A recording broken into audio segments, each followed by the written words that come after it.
Anna 14-1 versus Chapel Hill 13-2. I honestly, Grant, I can see this game being a blowout for either side. I can see this game being a close for either side. I have went 50-50 on who I think's going to win. I was actually surprised. I've already recorded the Coach X stuff, and he is just adamant that he just thinks Chapel Hill is just way more athletic and all that. But I feel like everybody keeps counting out Anna except for you and I. Yeah, man. I'll tell you what. I've got to think that Anna's the favorite in this game. Look, I know Chapel Hill has a deadly running game with Ricky Stewart and the quarterback Demetrius Brisbane, who can just take off on you. I mean, Chapel Hill can run the football, no doubt about it. Anna's linebacker play is so good, though, and they can just the depth that they have. They're a lot like Prosper when Prosper won that. What was it? 3A state championship, maybe it's 4A before moving up. How deep they were defensively, that's a lot of what Anna's defense is, right? And then, athleticism, I think Anna at least matches Chapel Hill's athleticism with DeAndre Williams at quarterback, Jacob Emmers at receiver, who is among the best in the state. And then Sean Steens has been really, really good at receiver. Ronald Bell Jr. I mean, they've got athletes coming out their ears in Anna right now. And if there's anybody that can match or go beyond Chapel Hill's athleticism, it is this Anna team. And Anna has depth, especially on the defensive side of the ball. And I think that's going to be tough for the Bulldogs. Now, you talk about the defense, and I agree about Anna, but I also agree that I think both teams in this game will make hay. I definitely think this is one of the higher scoring games. Now, in saying that, it'll be 14-10, but I really do think this is one of those games where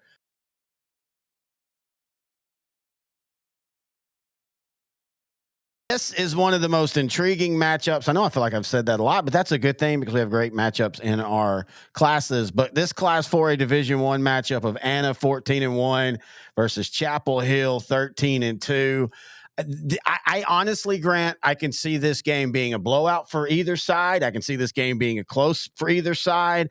I have went 50-50 on who I think's going to win. I was actually surprised. I've already recorded the Coach X stuff, and he is just adamant that he just thinks Chapel Hill is just way more athletic and all that. But I feel like everybody keeps counting out Anna except for you and I. Yeah, man. I'll tell you what. I've got to think that Anna's the favorite in this game. Look, I know Chapel Hill has a deadly running game with Ricky Stewart and the quarterback Demetrius Brisbane, who can just take off on you. I mean, Chapel Hill can run the football, no doubt about it. Anna's linebacker play is so good, though, and they can just the depth that they have. They're a lot like Prosper when Prosper won that. What was it? 3A state championship, maybe it's 4A before moving up. How deep they were defensively, that's a lot of what Anna's defense is, right? And then, athleticism, I think Anna at least matches Chapel Hill's athleticism with DeAndre Williams at quarterback, Jacob Emmers at receiver, who is among the best in the state. And then Sean Steens has been really, really good at receiver. Ronald Bell Jr. I mean, they've got athletes coming out their ears in Anna right now. And if there's anybody that can match or go beyond Chapel Hill's athleticism, it is this Anna team. And Anna has depth, especially on the defensive side of the ball. And I think that's going to be tough for the Bulldogs. Now, you talk about the defense, and I agree about Anna, but I also agree that I think both teams in this game will make hay. I definitely think this is one of the higher scoring games. Now, in saying that, it'll be 14-10, but I really do think this is one of those games where 48 might be what you need to win the game. It could be, but I have a lot of faith in this Anna defense. I just think they're a lot better than maybe what's right. They were up 38 late in the ball game against a really good Decatur team that runs the football really well. And then Decatur got some, 2 touchdowns, but you remember Anna was much holding that Decatur offense. Now I know Chapel Hill's run game a lot more potent, and there's more weapons for them to have to defend. But I think Anna with their linebacker play and their depth, it's just going to maybe be a little bit too much. Chapel Hill will have to wear Anna down, I think, which they Well, can with their speed. oh yeah, I they mean, their definitely speed. can. And you look at, and you're right that basically Anna forced Decatur to stop using Nate Palmer. And I do want to give a bit of a nod to Chapel Hill's defense that, they gave up 39 to Kilgore the last game of the year. But since then, they've given up 7, 18, 21, 19 in the rematch with Kilgore. And last week they gave up 33, but they scored 56 and it was a track meeting and they were way ahead. So Yeah. there is a point to be made that this could be a lower scoring game than we think, because it does feel like both of these defenses, and they should be, have gotten better each round of the playoffs. Yeah. So, yeah, I like game. I think it is a somewhat close game, but I just like Anna and their depth. Terry Bennett back here on the Sideline to Sideline State Championship preview shows. We're now joined by, I love your name, Mr. NETSN. That sounds almost like a wrestling name, Brett Sweeting. And Brett, before we start breaking down the 3 games you're going to help me break down, just give me your overall view of what you think about the state championship week this week, 2A and 4 through 4A, of course, specifically, but just the whole weekend. Man, there's some great looking matchups. I think overall, you'd say to 2A through 4A, but even some of those big school games are, really the matchups, like some star power matchups. You've got a lot of returning teams looking to go back to back. But in 2A through 4A, man, some surprises. I mean, you've got you met Gilmer here. I mean, I thought there would be a representative from East Texas in this 4A Division II game. Not one of the ones that I would have thought. Maybe my third team in that mix that would have been there. I thought, possibly Pleasant Grove or Carthage would be here. Gilmer's gotten hot at the right time. I mean, put up 79 points in a semifinal game. That's just insane. And then, of course, Anna Chapel Hill. I think that's going to be a great matchup. We go down in 3A, and I kind of thought that one of the teams would make it. I thought Dangerfield would be here. I really did. Lost a tough one to Tidehaven in overtime. So a little surprised they're not here. But I mean, Timpson's the story that I'm looking forward to the most, Terry. I following Terry Busty these last few years, and just the whole story. If you don't know the story behind his whole situation, it's just you want it for him so badly to finish this high school career off with a win, and it looks like he's got a good chance. We'll see. For you personally, you get to be a part of the Chapel Hill broadcast, as of course, Chapel is a state championship game. When I was doing the play-by-play days, I got to be a part of 4 state championship games. Are you excited? Absolutely. I've gotten to do 3 state semifinals Yeah. in the last 3 years, and so to get to go on to the next step and to actually call a game in the state championship is going to be a lot of fun. It's going to be stressful, because I've got a lot of interest in this game as being a Chapel Hill graduate, and I work at the school and everything that's with that. But I think it's going to be a lot of fun.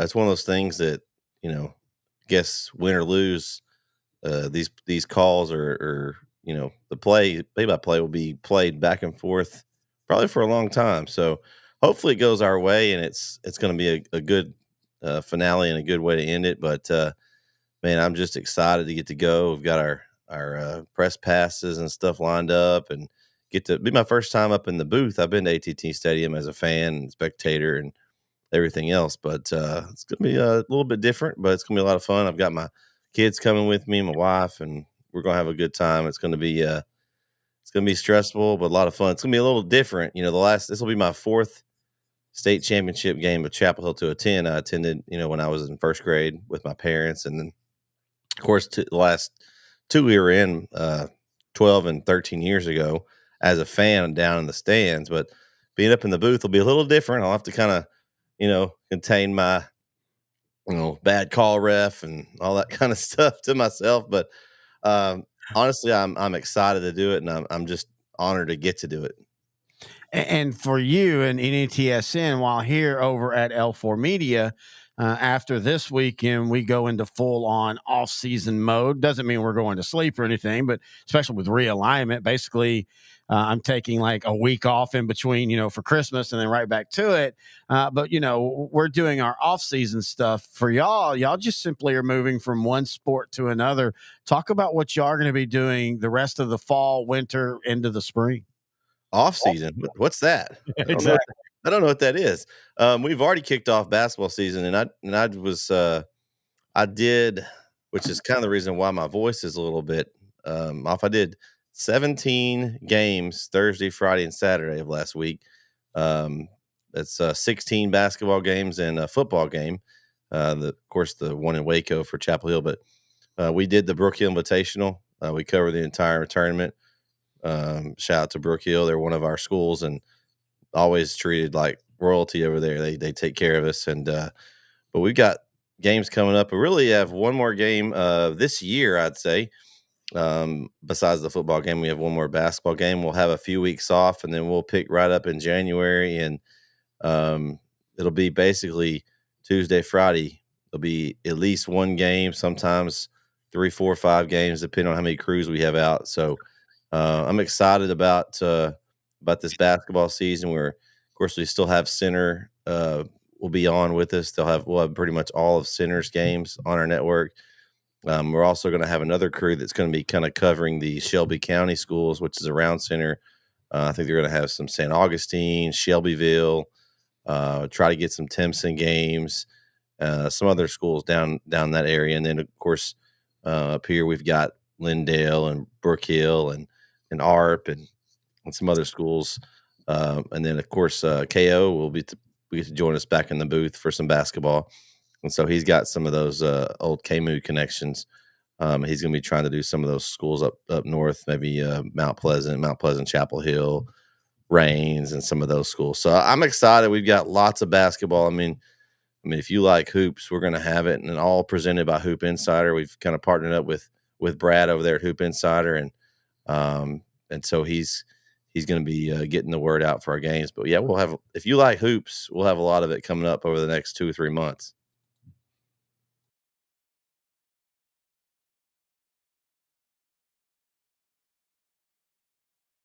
Terry Bennett back here on the Sideline to Sideline State Championship preview shows. We're now joined by, I love your name, Mr. NETSN. That sounds almost like a wrestling name, Brett Sweeting. And Brett, before we start breaking down the 3 games you're going to help me break down, just give me your overall view of what you think about the state championship week this week, 2A and 4 through 4A, of course, specifically, but just the whole weekend.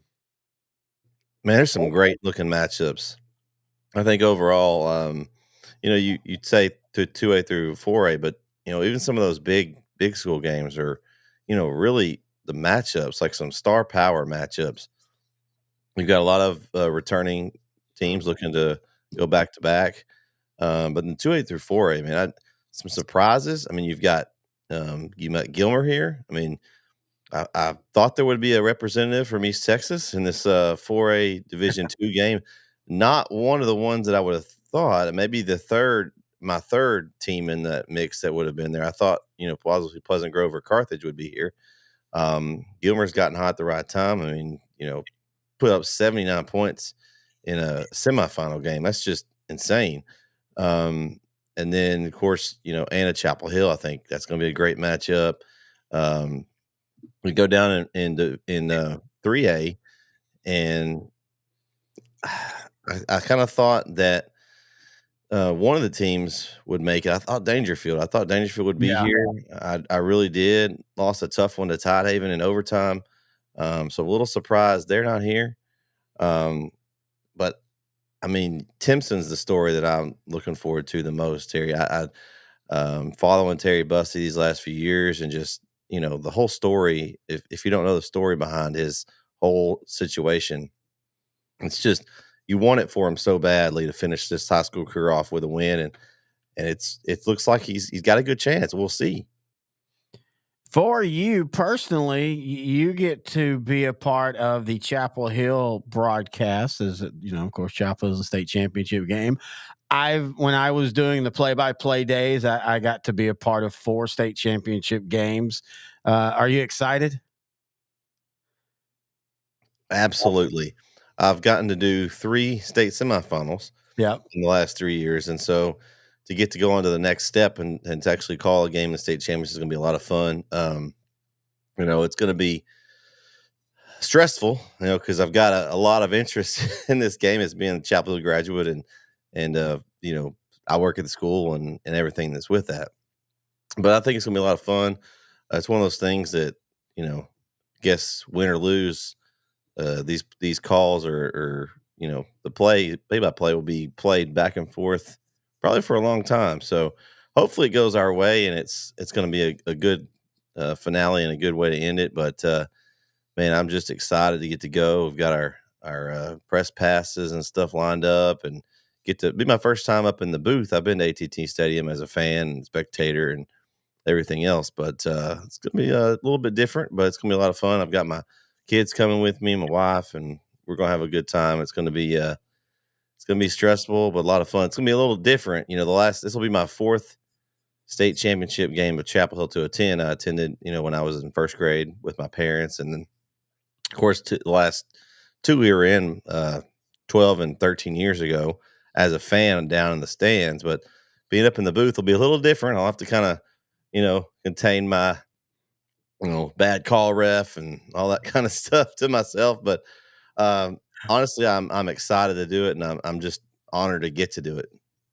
And for you and NETSN, while here over at L4 Media, after this weekend, we go into full on off season mode. Doesn't mean we're going to sleep or anything, but especially with realignment, basically, I'm taking like a week off in between, for Christmas and then right back to it.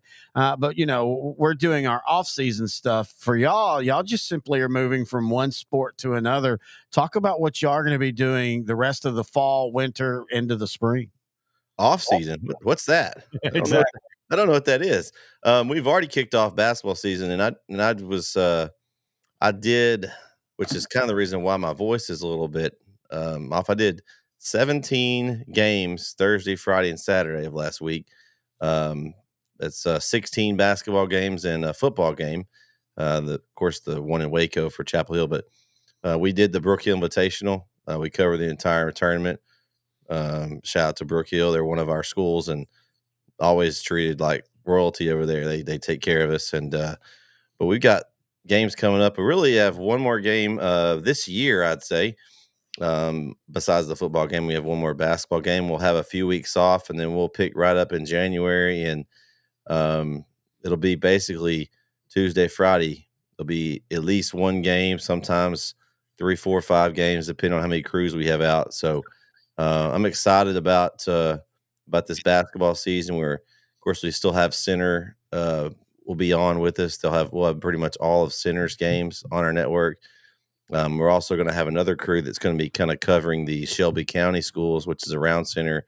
I think they're going to have some St. Augustine, Shelbyville, try to get some Timpson games, some other schools down that area. And then, of course, up here we've got Lindale and Brook Hill and ARP and some other schools. And then, of course, KO will be we get to join us back in the booth for some basketball. And so he's got some of those old KMU connections. He's going to be trying to do some of those schools up north, maybe Mount Pleasant, Chapel Hill, Rains, and some of those schools. So I'm excited. We've got lots of basketball. I mean, if you like hoops, we're going to have it, and all presented by Hoop Insider. We've kind of partnered up with Brad over there at Hoop Insider, and so he's going to be getting the word out for our games. But yeah, we'll have, if you like hoops, we'll have a lot of it coming up over the next 2 or 3 months.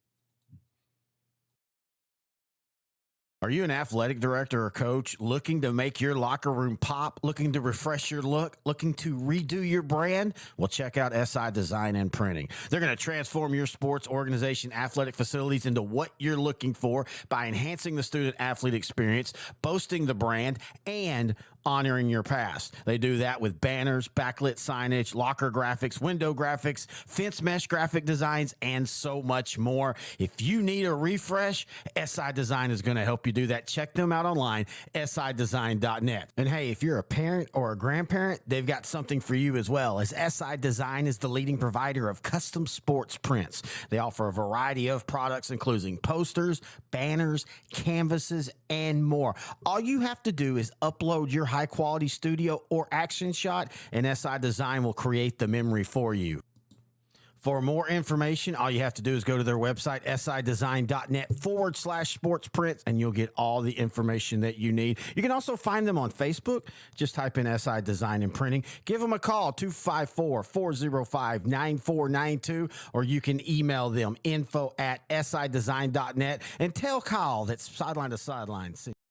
Matt Diggs back here on the Sideline to Sideline State Championship preview. We're starting off talking Toller and Timpson, and we'll be talking all those through this. But before we do all that, Mr. Diggs, first off, how you doing, buddy?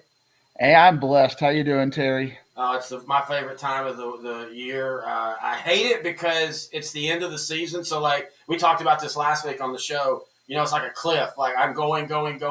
And then for me, Saturday morning, I wake up and it's like, oh, I have nothing else to do now for 6 months. But other than that, I love this time of year. And it's state championship. And before we get into breaking down the games, just give me your overall, what do you think about this year's championship games? I think it's a pretty good combination of new teams, old teams, all that. What are your thoughts?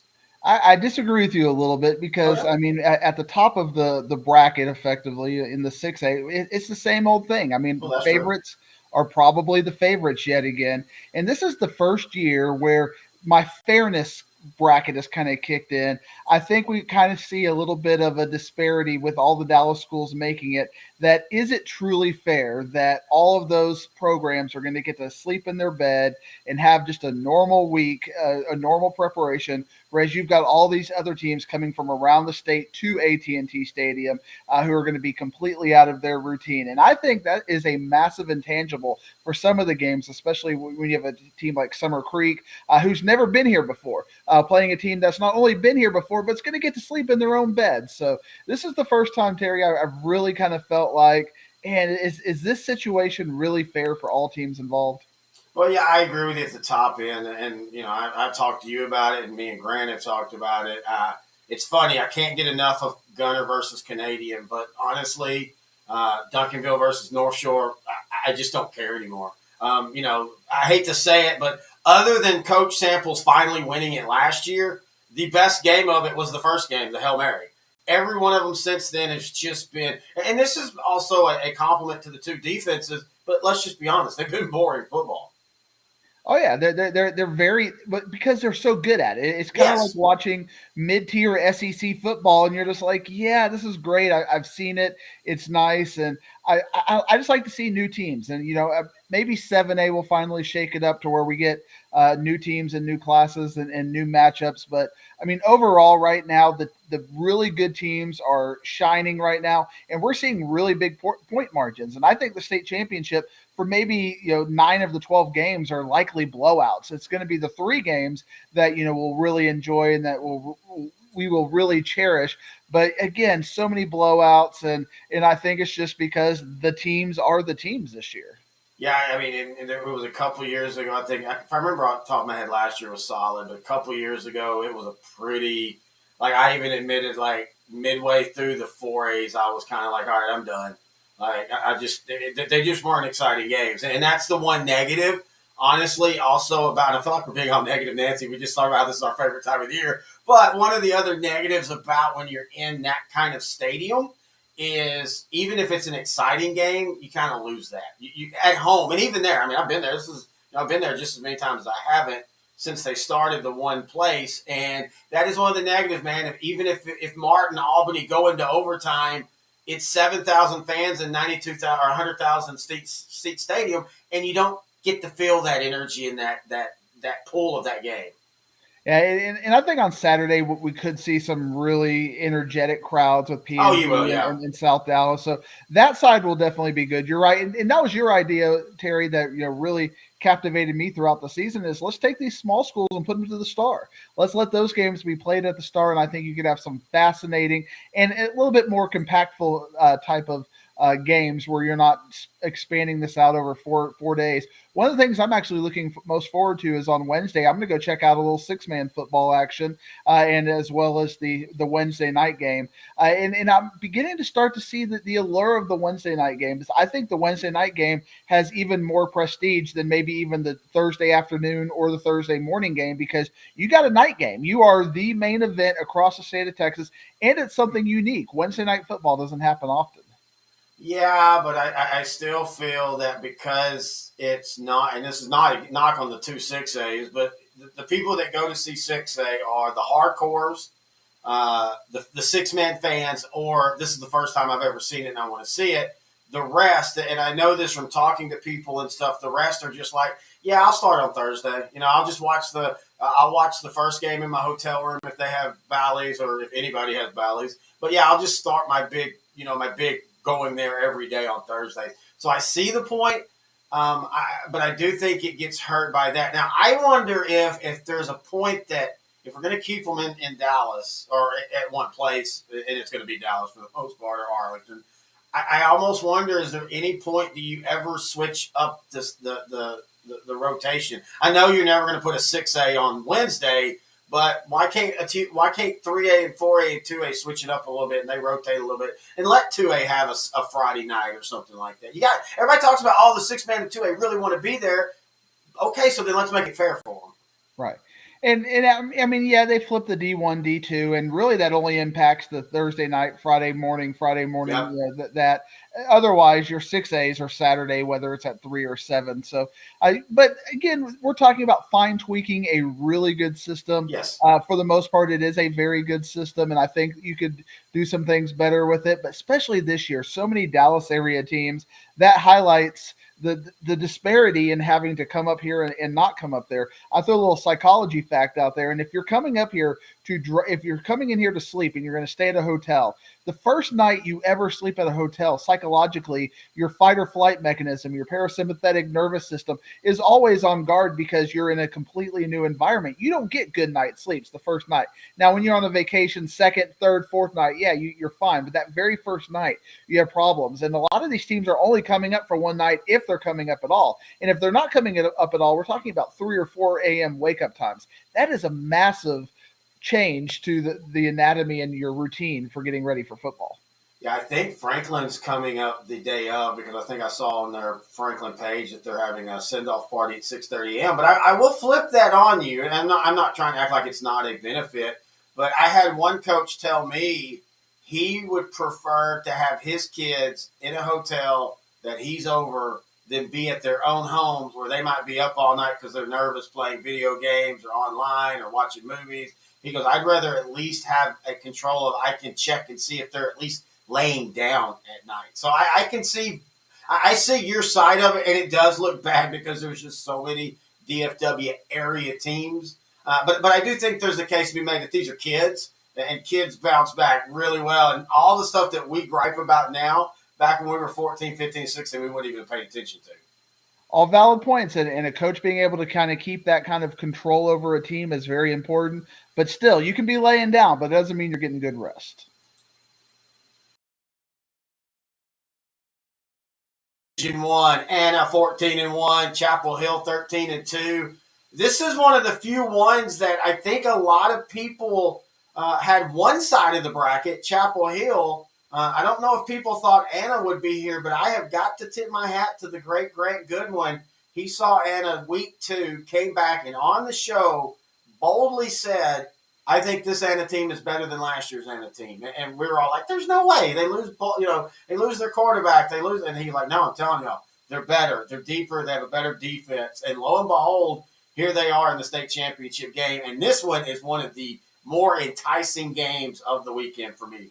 Yeah, 2 straight weeks, Terry. I've and you couldn't fully convince me on the show last week. By the end of when we were talking off the air, I was like, I think I'm going to have to do it. I think I'm going to have to take Anna. And sure enough, I did it by the time it took about 5 extra minutes for my brain to finish doing the processing with all of the facts you laid out. And I was super impressed because, we talked a lot about Anna Decatur and Nate Palmer and this and that. But at the end of the day, what Anna's defense did in that game was game changing, and I didn't have that expected. And you can talk about how many great offensive weapons that Anna has, but if their defense is playing like that and forcing Decatur to not even run Nate Palmer or try to avoid that because they were afraid of the matchups, and then they couldn't execute offensively with a pass game.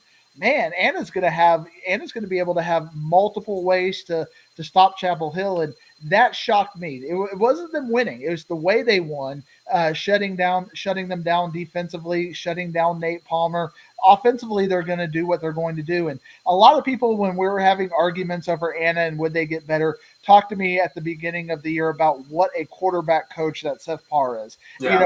and how he is magic. And you would never look at Williams' quarterback ratings and the statistics and think, oh, that's a sophomore. He is playing senior level football right now with decision making, with just how he is distributing and with confidence as well. And I got that in the game against Panther Creek. But again, it took that.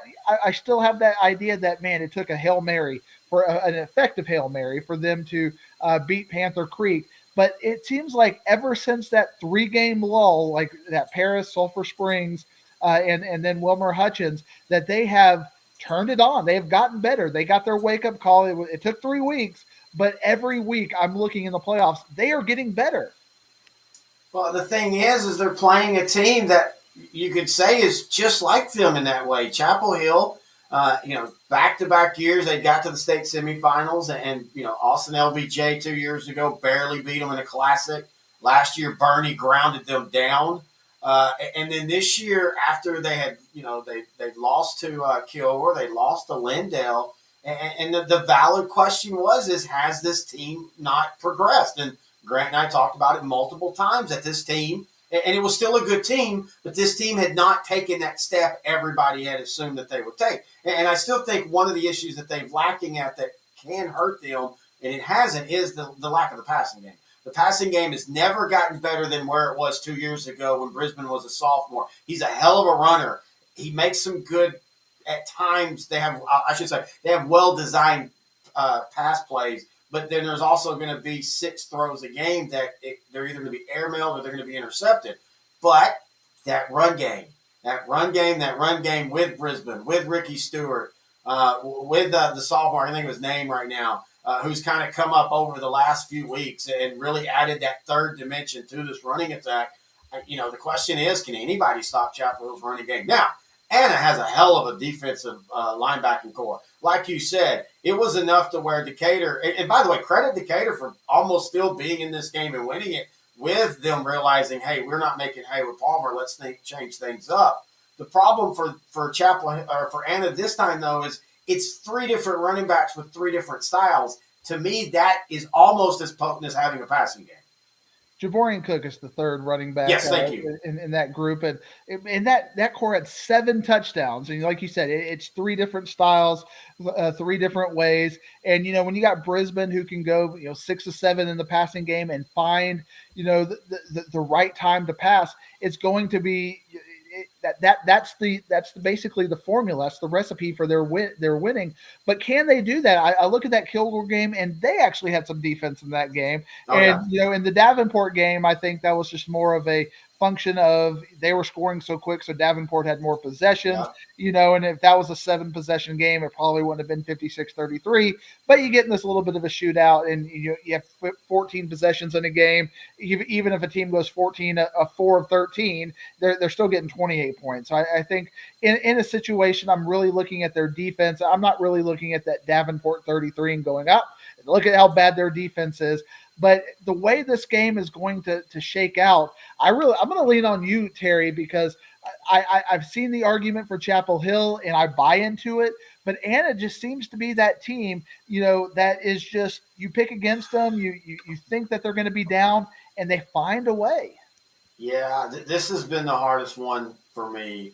A, because I think they match up so close, but also B, of the ones that we cover, this is the one that I can see either team spitting the bit with the 3 or 4 turnovers and it just getting away from them. I could see this being a 28-28 game that ends up 56 to 28 because one team just starts, pressing and all that. And if I'm going to go by that, I've got to say that Chapel Hill's done that multiple times this year. Anna really hasn't. Anna's one loss was a game that, by all accounts, they actually played pretty darn well in and should have really probably won that game. And they kind of let Salina in at the end of the game, and it bit them on the nose. Other than that, I mean, Anna's played, they had the struggles, but they still won. I mean, you and I talk about that as much as we talk about a team and their struggles. If you keep winning through your struggles, that's also a compliment. And I go back to holding China Spring to 21, holding Stephenville to 21, holding Decatur to 27.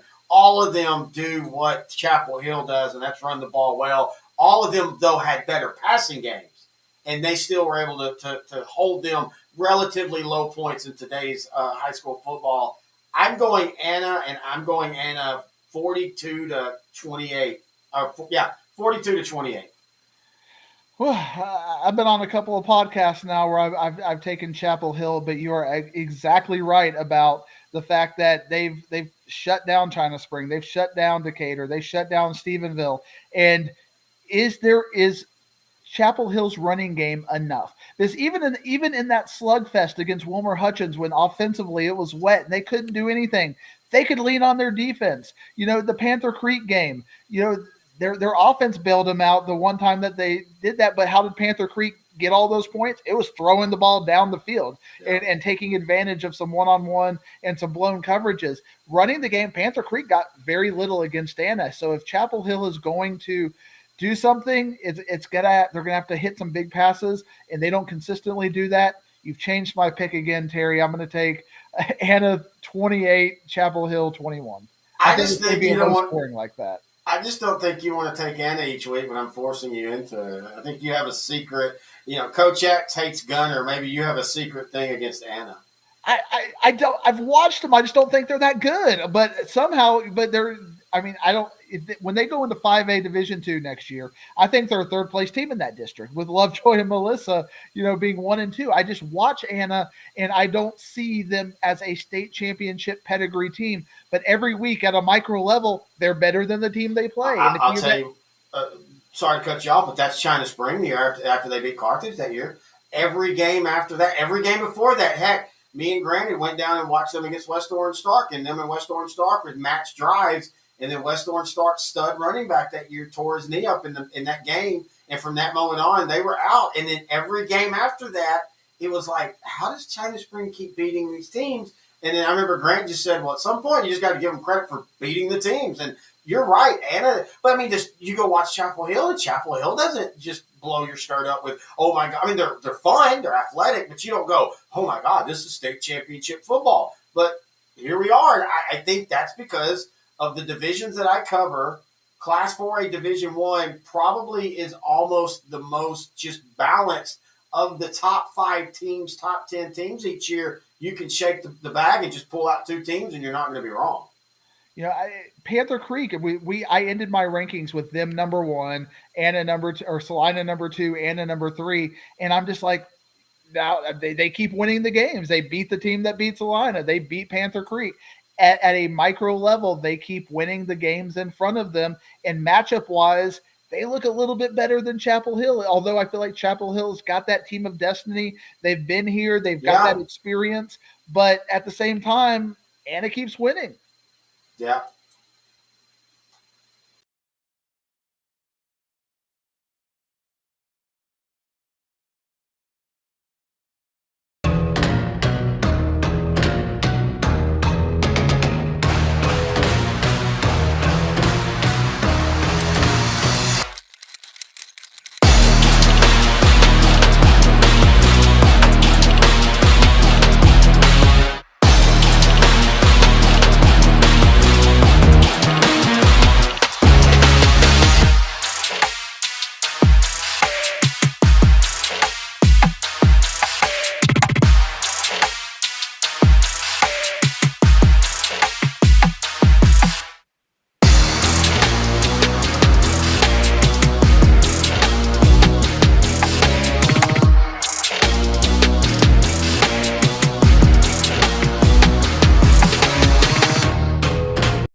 Is your demanding work lifestyle in need of fire-resistant clothing that can keep up? Well, L4FR clothing should be your go-to for quality, affordability, safety, and style. L4FR was founded by a third-generation oil field worker who is also a veteran. Thus, this company has a deep appreciation for reliability and longevity, all while we provide first-rate customer service. Our durable apparel will serve you well for many years to come, whether you're working on a pipeline, a lineman climbing utility poles, or in any other environment requiring fire-resistant apparel. L4FR has you covered. Our apparel is tough enough to resist hazardous conditions while still providing high comfort and style. L4FR provides clothing options to ensure your safety and comfort, whether you're on the job or not. To view our complete inventory of flame-resistant garments, please visit our online store at l4frclothing.com or give us a call at 817-757-4935. Si habla español. Good one.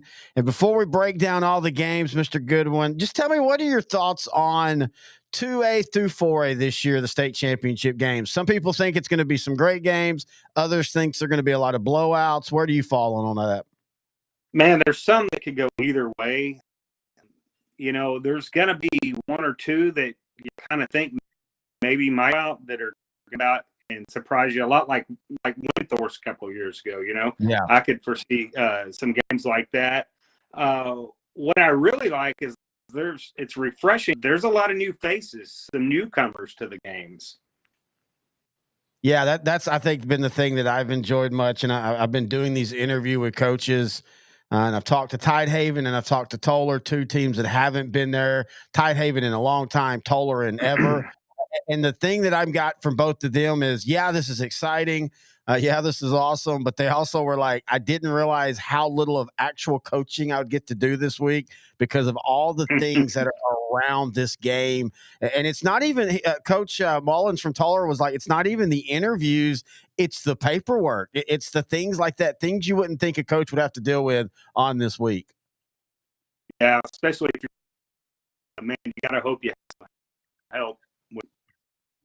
Yeah, that's been the biggest thing. This is as Coach Mark Fannin said from Franklin. This is when you know how good your coordinators are, when you basically have to leave them in the coach's room and just assume that they're going to be able to take care of things. One of the things that has been a big conversation, and it always is at this time of year, is the fact that it's in Dallas, and especially this year because there are so many games where one opponent is sleeping in their bed the night before, and then the other opponent is traveling 5, 6, 8, 9 hours, either overnight or trying to get up early in the morning.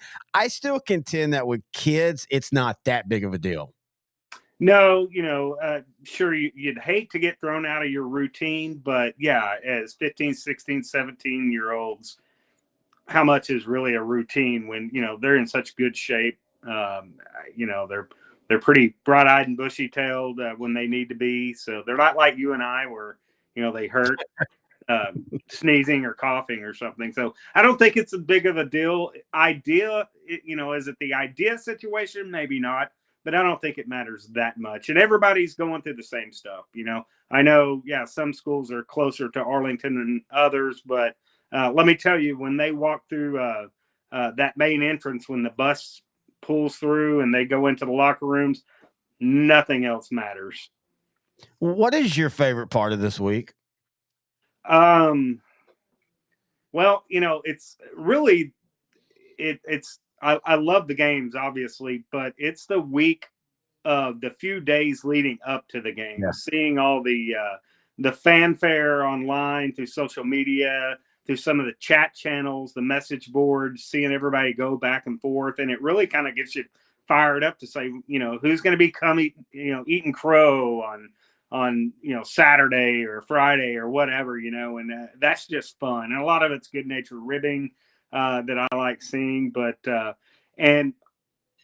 really like seeing those final seconds kind of click off the clock and a team getting its first state championship ever. That's pretty darn cool too. And then being in the press conference room when those first time winners are doing their press conference, that's pretty special as well.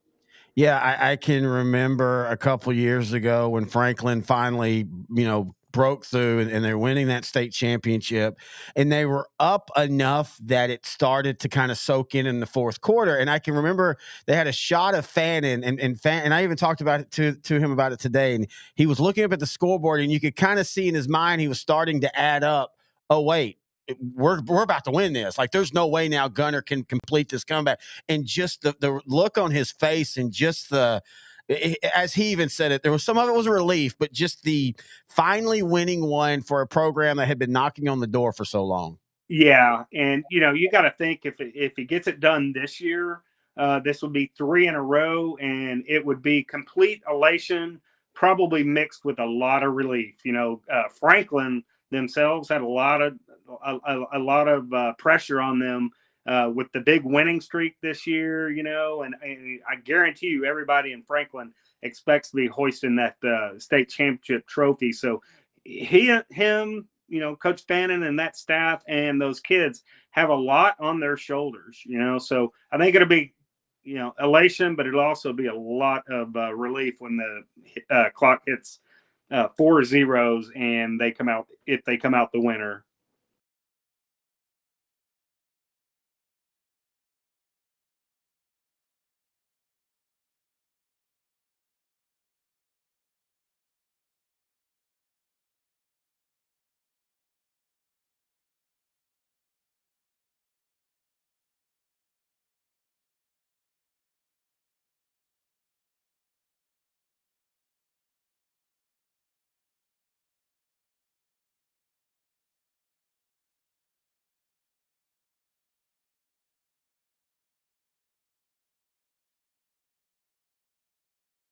Matt Diggs back here on the Sideline State Championship preview. We're starting off talking Toller and Timpson, and we'll be talking all those through this. But before we do all that, Mr. Diggs, first off, how you doing, buddy? Hey, I'm blessed. How you doing, Terry? It's my favorite time of the year. I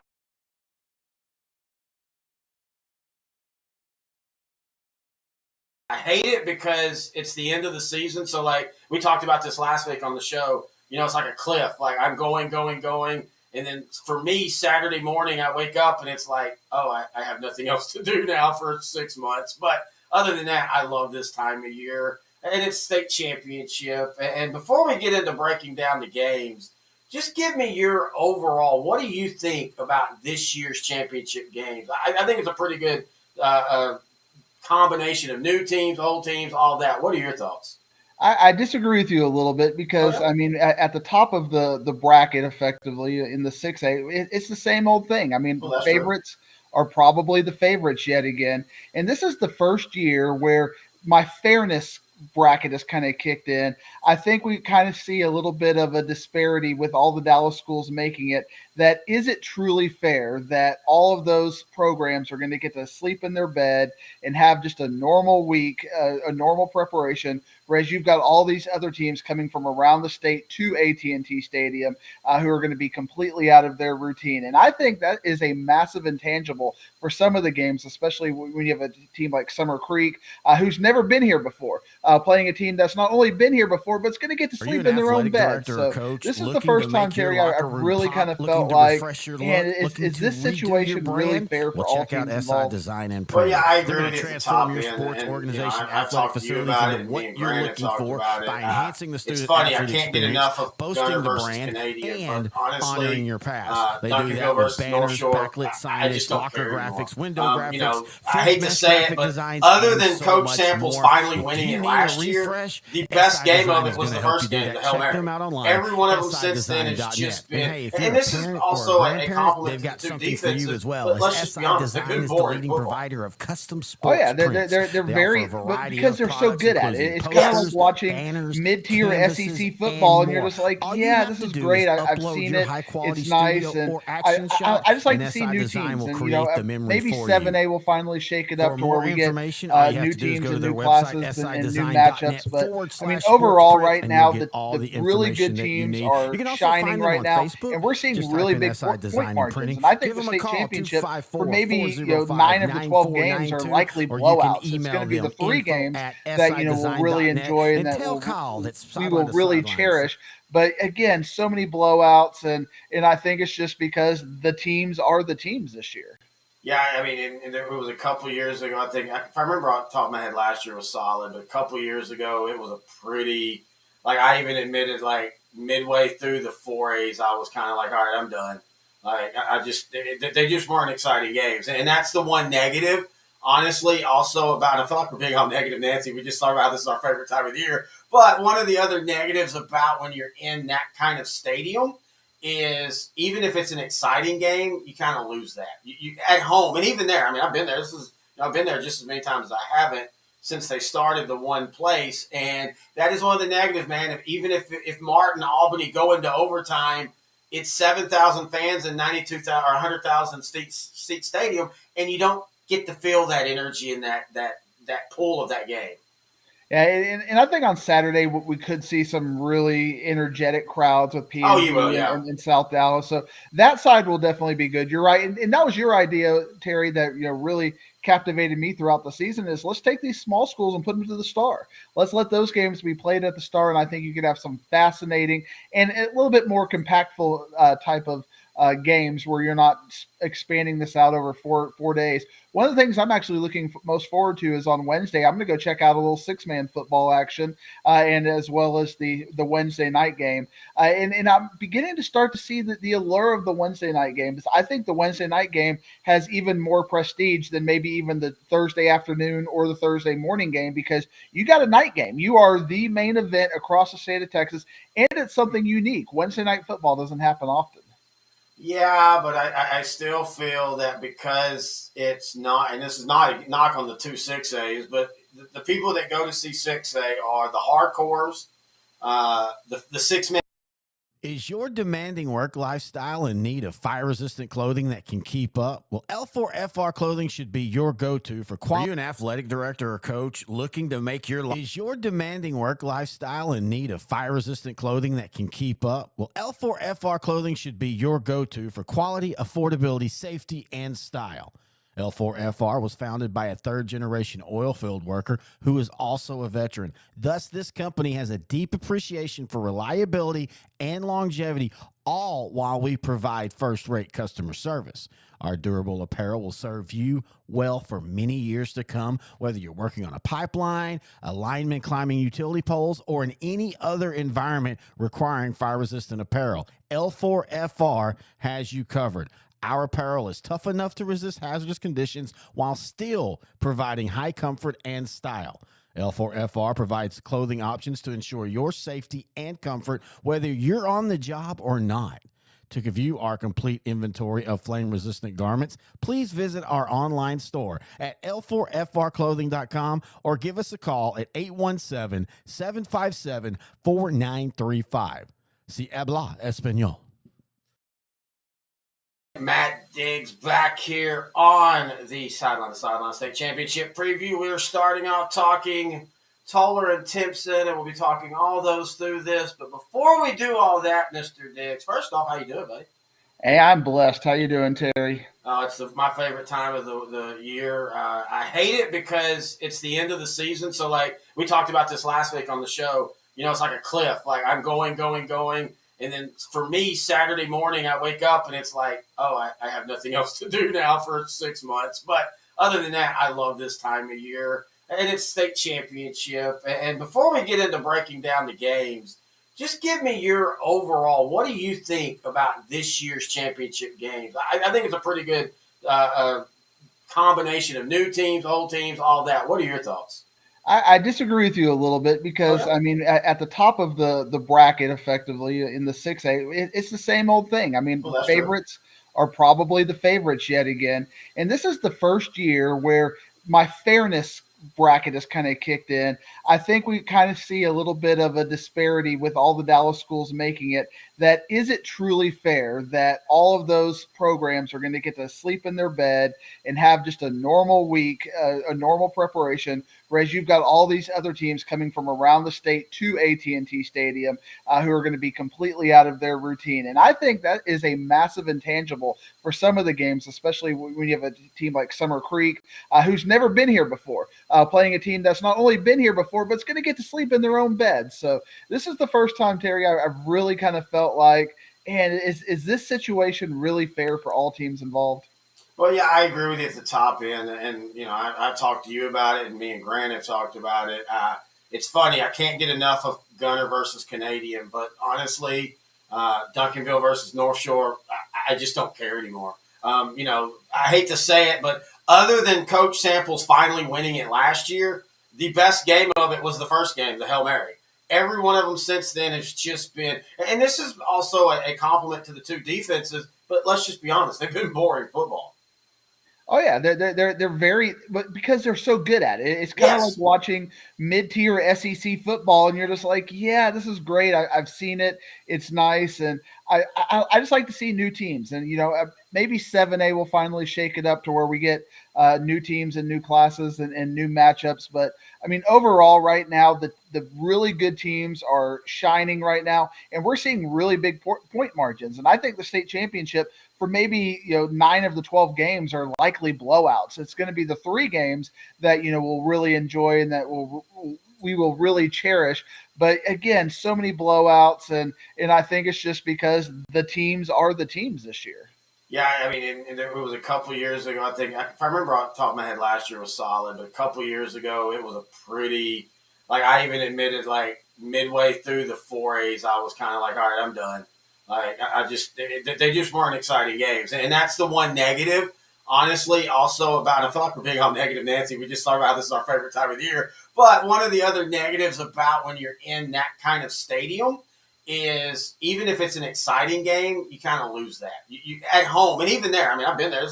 I've been there just as many times as I haven't since they started the one place, and that is one of the negatives, man. Even if Martin, Albany go into overtime, it's 7,000 fans and 92,000 or 100,000 seat stadium, and you don't.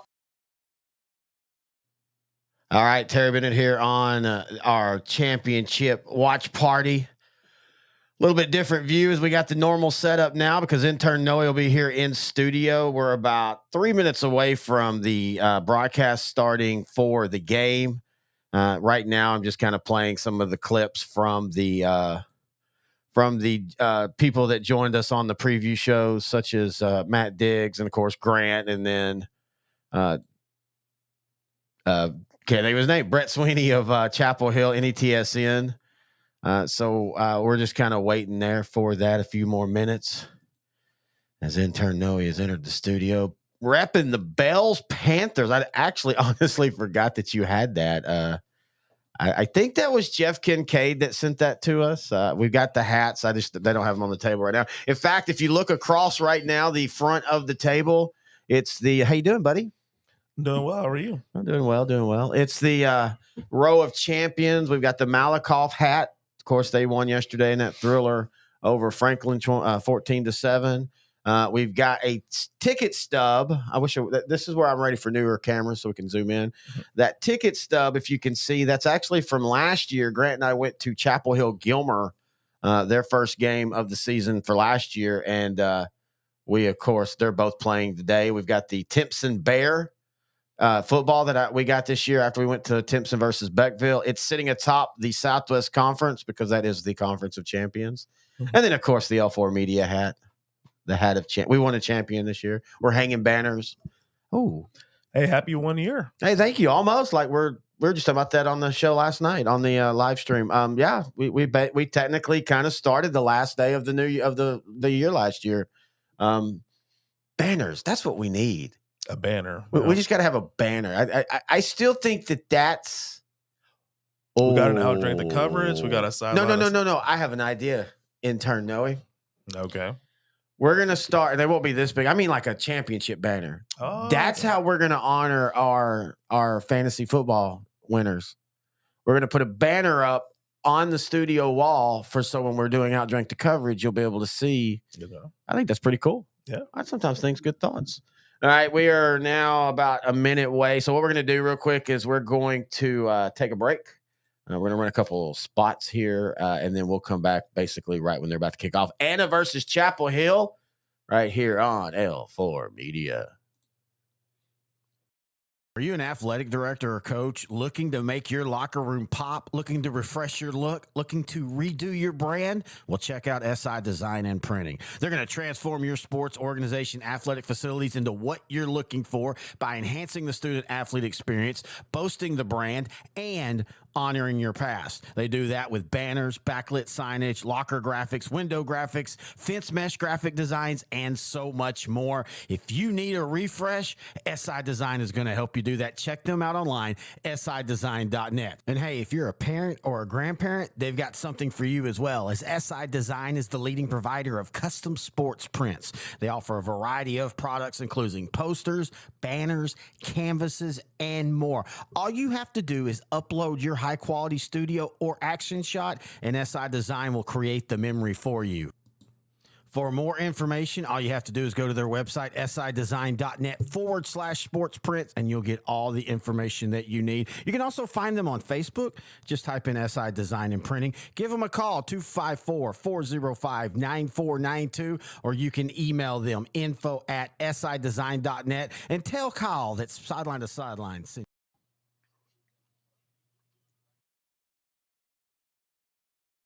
Football, it's something that is a Texas favorite. Often it's prioritized above so much in our culture here in Texas. Coach Jake Johnson. He's the head football coach for the Mill South Texas high school football team. He's actually quite an imposing figure. Run it. But No cancer kidding. didn't care. It didn't care that he was a big, strong guy. It didn't care that he has a wife and kids. It didn't care that he was somebody's son. Cancer didn't care that he is a coach trying to help his football players become young men. Dogs! Go, go, go, go, go, go, go, go. Cancer didn't even care about his faith. When he received his diagnosis a little over a year ago, his wife and kids surrounded him in love and support. His parents immediately got in the car from Georgia and drove out to be with him and his family. His in-laws also came to help out around the house as well. Surrounded by help, love, and support, instead of fear and worry, Coach Johnson chose to move forward, walking in and relying on his faith. I don't know how good of a job I did, but I can tell you this. It certainly allowed me to speak truth into them that their value is not in winning a football game.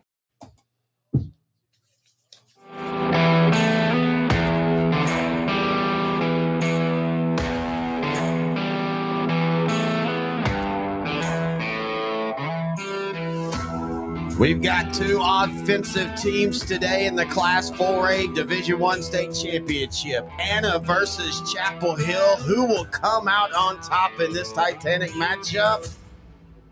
Let's find out together. Hello, everybody. Terry Bennett, Intern Nohe here. Sideline to sideline, the watching party. Anna versus Chapel Hill. Class 4A Division I State Championship. This is our last official in-season high school stuff. First off, thank you for joining me in studio, Intern Nohe. How are you doing today, buddy? I'm doing well. Thanks for having me. I'm excited about this. It's going to be interesting. You don't watch high school football. You played it, of course. By the way, Derek Del Rio, I think that's if you're talking about on their jersey, I think that's just the Under Armour logo. He asked what the U was on Anna's thing. But I thought this would be fun because you're co-host of this show, Outdrank the Coverage, which, by the way, we'll be back in studio live Monday for a Monday Night Football watching party with the big Eagle-Seahawk game. But you don't follow high school football, but you know football. So I thought it would be fun for you to come in on this day to watch the two 4As. Now, to be fair, when I did that, I thought you were going to get to finally watch Carthage and all, but give Gilmer all the credit in the world. They upset them.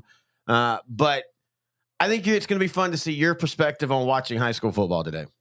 Oh, yeah. I mean, I love football in general. I could watch it at any level, even Pee Wee.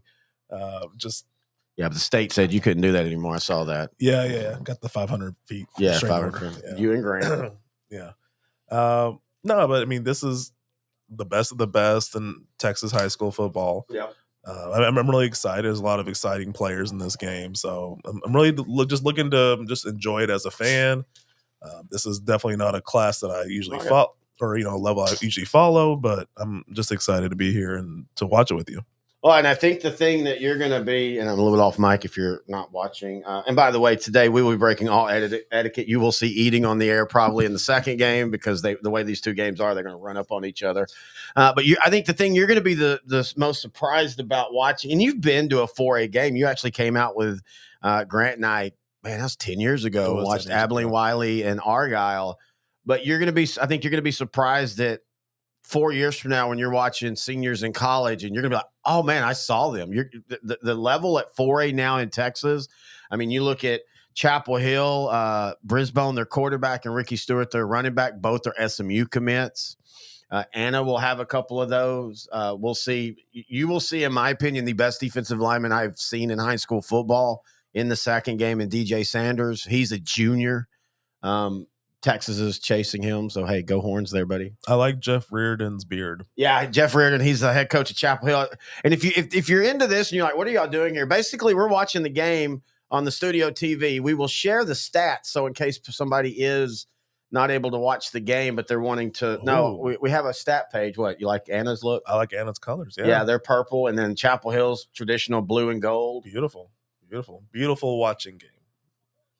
On sideline, but I'll drink the coverage. You and I always are ranking the uniforms and end zones and 50-yard.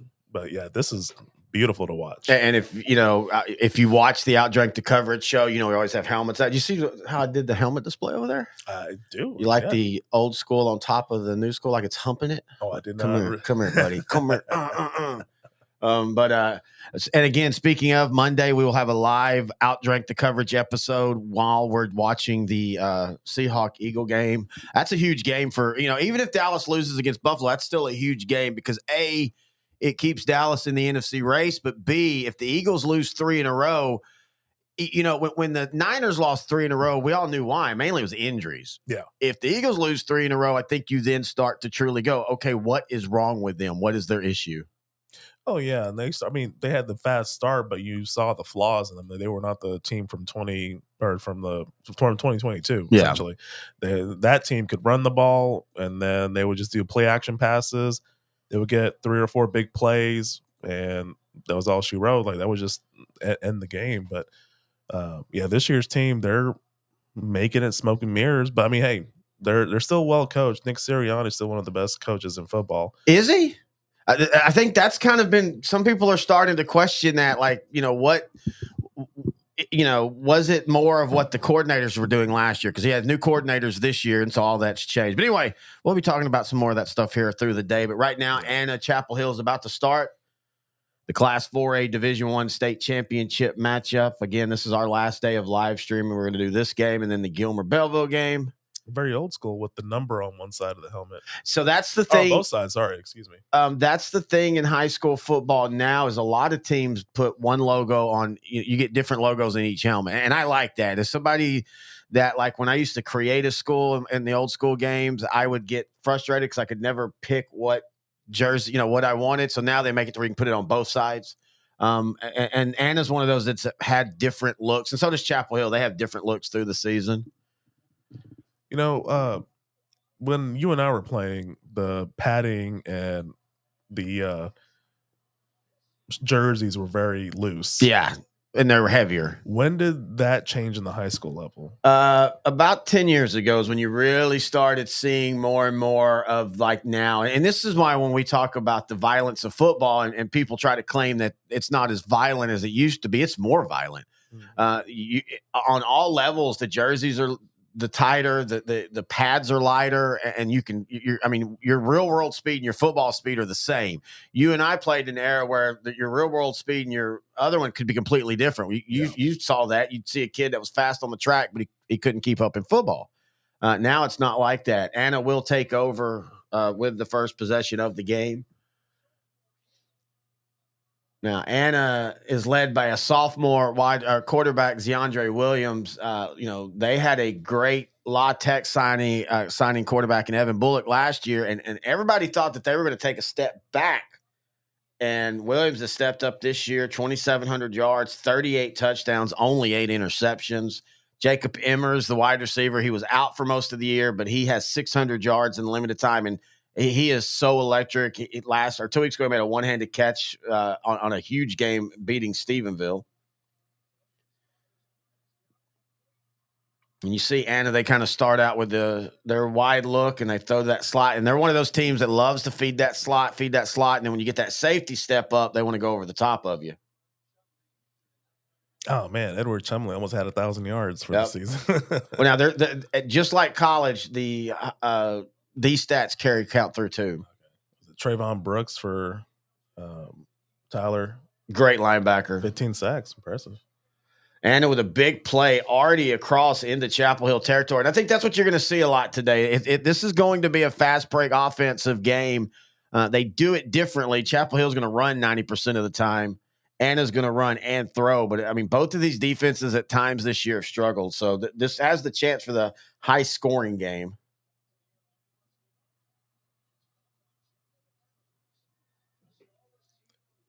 So far, perfect, man. So when you're looking at these games as a high school, what's the first thing that stands out that's different to you? Just the funny thing you say that, because I don't really see much difference between this and college. But if I compare this to the pro, obviously it's gonna be a size. Yeah. Speed's actually pretty similar. I remember when I was playing 20-something years. I remember back when we used to play the football. There was a marketable difference. I mean, high school was much slower. But, I mean, looking at this, I don't know if it's the padding or just another generation of talent learning and getting better nutrition and training. It looks just as fast. Yeah. No, that's a good point right there. And as far as size, it's actually not too much off as far as size. And this is 4A. Yep. So pretty impressive. So Anna with a first down now at the Chapel Hill 30. They've pretty much every play has been at least a 5, or maybe the first play might have been a 4-yard gain on the little hitch pass, but every play has been a gain, and almost all of them have been 5 yards or more. Talking about that size, and they're showing the offensive line, and Anna's got a beefy offensive line. Both of these teams do, actually. Thick with a lot of C's. Yeah, there you go. Yeah, I mean, that's the thing me and Grant talk about. You want to look at high school and you want to tell who the college D1 guys are. It's thick trunks. I don't care what your upper body. They'll shape the upper body like they want in college. What they want is that power base that everything grows out of. And you see so many guys that when you see them, like, watching highlights and you hear, oh, this is a D1 guy, and you're looking at him, you're like, okay, he's making plays, but I just don't see the D1. Then you go see him in person, you see the trunk, and you go, oh, okay. When you've got, thighs the size of 2 guys, that's how it is. And Anna's easily moving down the field. In fact, Anna's knocking on the door now as they get a first down inside the 10 at about the 9-yard line. And this has been Chapel Hill's issue all year, is their defense and turnovers. And so far the defense has struggled. But like I said, I kind of felt like this is how it was going to be. This is going to be, in my opinion, the team that it might take 49 to win this game. Now, I know both teams are high-scoring offenses, but do you feel that this first drive is just a result of scripted plays? Like they scripted their first 15 plays, The high school, you do have some that do that, but that's not as prevalent. I think more in high school, I would say usually they have more of an outline, an idea what they want to do. Now, some coaches do. Yeah. Some coaches do say, okay, we do the Bill, Bill Walsh made that famous. And now I can't tell you, and I get it because we broadcast, and the general rule of broadcasting is you broadcast to the lowest informed person, meaning that's why you explain things.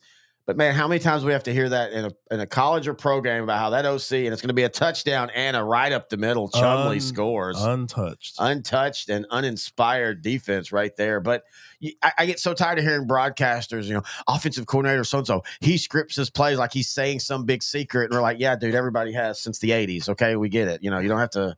I don't know, I have an issue with broadcasting now. Maybe it's because I do it. But Anna strikes first, man. And like you said, just untouched into the end zone, and they'll put the first points on the board, and the extra point is good. So 7-0 Anna.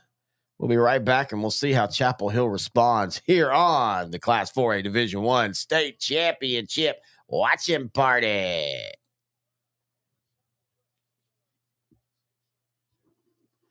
Is the thing messing up again? All right, we'll stay here, I guess. The video playback on the streamer today has been struggling a little bit, so we'll just stay here. But you played at Irving Mack back in the late 90s, early 2000, the 2000. Yes. Funny thing is it was a year off of me would have been broadcasting one of your games because Irving Mack was in the playoffs. Oh, the Chargers have fired head coach Brandon Staley. You and I were wondering about that last night when they were giving up 63 points to the Raiders without Josh Jacobs, without three quarterbacks. O'Connell's kind of settled in there, actually. Well, think about what happened last week. What happened last week? 3-0 Minnesota. Oh, yeah, that's right. It was a 3. So in back-to-back. So you got to wonder where Kellen Moore is now on this. And also, I think it's time, and you can't blame Justin Herbert for this because he didn't play. And I know his finger's been banged up, but the Athletic released, I was actually going to talk about this Monday, and we probably will. But the Athletic released their top-tier stuff on quarterbacks, and they still have Justin Herbert as a Tier 1 quarterback. At what point does he start taking some of the blame and the umbrage for the lack of success for the Chargers? The day after people start blaming Josh Allen for some of the issues at Buffalo. Yeah, but Josh Allen's had actual success. Josh Allen's been to an AFC title game. I mean, True. Justin Herbert's 0-1 in the playoffs, and somehow he doesn't get any flack for the 27-0 collapse. Think about if that had been Dallas and Dak, and they were up 27-0 and lost in a playoff game. Think about how much flack nationally he would have got. I don't know what it is about Justin Herbert, and believe me, I think he's physically a great quarterback. But I still think at some point the question has to ask, why is he struggling? That's a very good question, man. I mean, I don't know if it's the system because now we've had a different coordinator and you're still seeing the same issues. It could just be the head coach. Brandon Staley is the only consistent thing there. That's not true, though. I mean, we can make the case that this has been the Chargers for 20 years. Well, in a way, yeah. Some of those close game loss, I could definitely see that, but I don't know, man.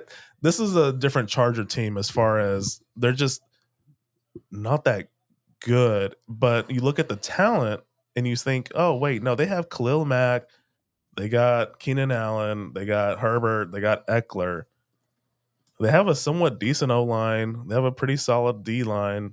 They have one of the best safeties in football in Derwin James. Like, you're thinking, like, they have the pieces there, so what's the problem? Well, and again, though, you say it's a different team. I mean, look at 2002 to 2010 and how many great Charger teams did. I mean, they played in one AFC title game? They have a North Terminal 07. And that was the unlucky for them is when LT was hurt and Phillip Rivers was hurt and all. But I mean, for some reason, whatever it is, that this has just been the issue for them. They seem to underperform with whatever their roster is. All right, Chapel Hill takes over now. Demetrius Brisbane, the quarterback, a run and throwing option or threat, but his strength is his rushing. He struggles to throw the ball consistently. Has a cannon of an arm though.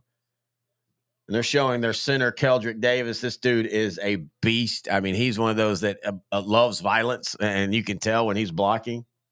That's a thick dude. Yeah, and you don't usually put your center like that. Oh, man. Yeah, so this is a tale of two offenses here because going in, I knew both teams could score. Yeah. But, you see Anna just drove all the way down, no issues, untouched touchdown. And you see the first two plays for Chapel Hill, and they're just struggling. They're down. Oh, and that's the problem when you have an offense like they do. If you can't run early, you tend to get behind the sticks. Reverse. And it's not going to go anywhere. Oh, big hit. So it's Chapel Hill's going to go 3 and out. That's the thing I tell you. Like, he's happy he made that tackle. But the thing he did that I hate is he put his head down when he made the tackle. Yeah, and you're going to see a lot of that at the high school level. The training is a problem. These players are not being taught to tackle properly. You got to look at what you're hitting. I mean, it's simple as that right there, buddy. I mean, that's old school. That's how we were taught, but we weren't So taught. what happened?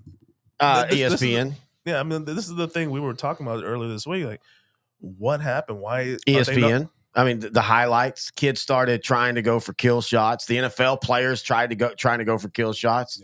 Yeah. Using your helmet as a weapon. As Anno received the punt, Don't hold. stringing out, and he's going to be brought down. But Anna's going to have good field position, and they lead 7-0 with 6:46 left in the first quarter.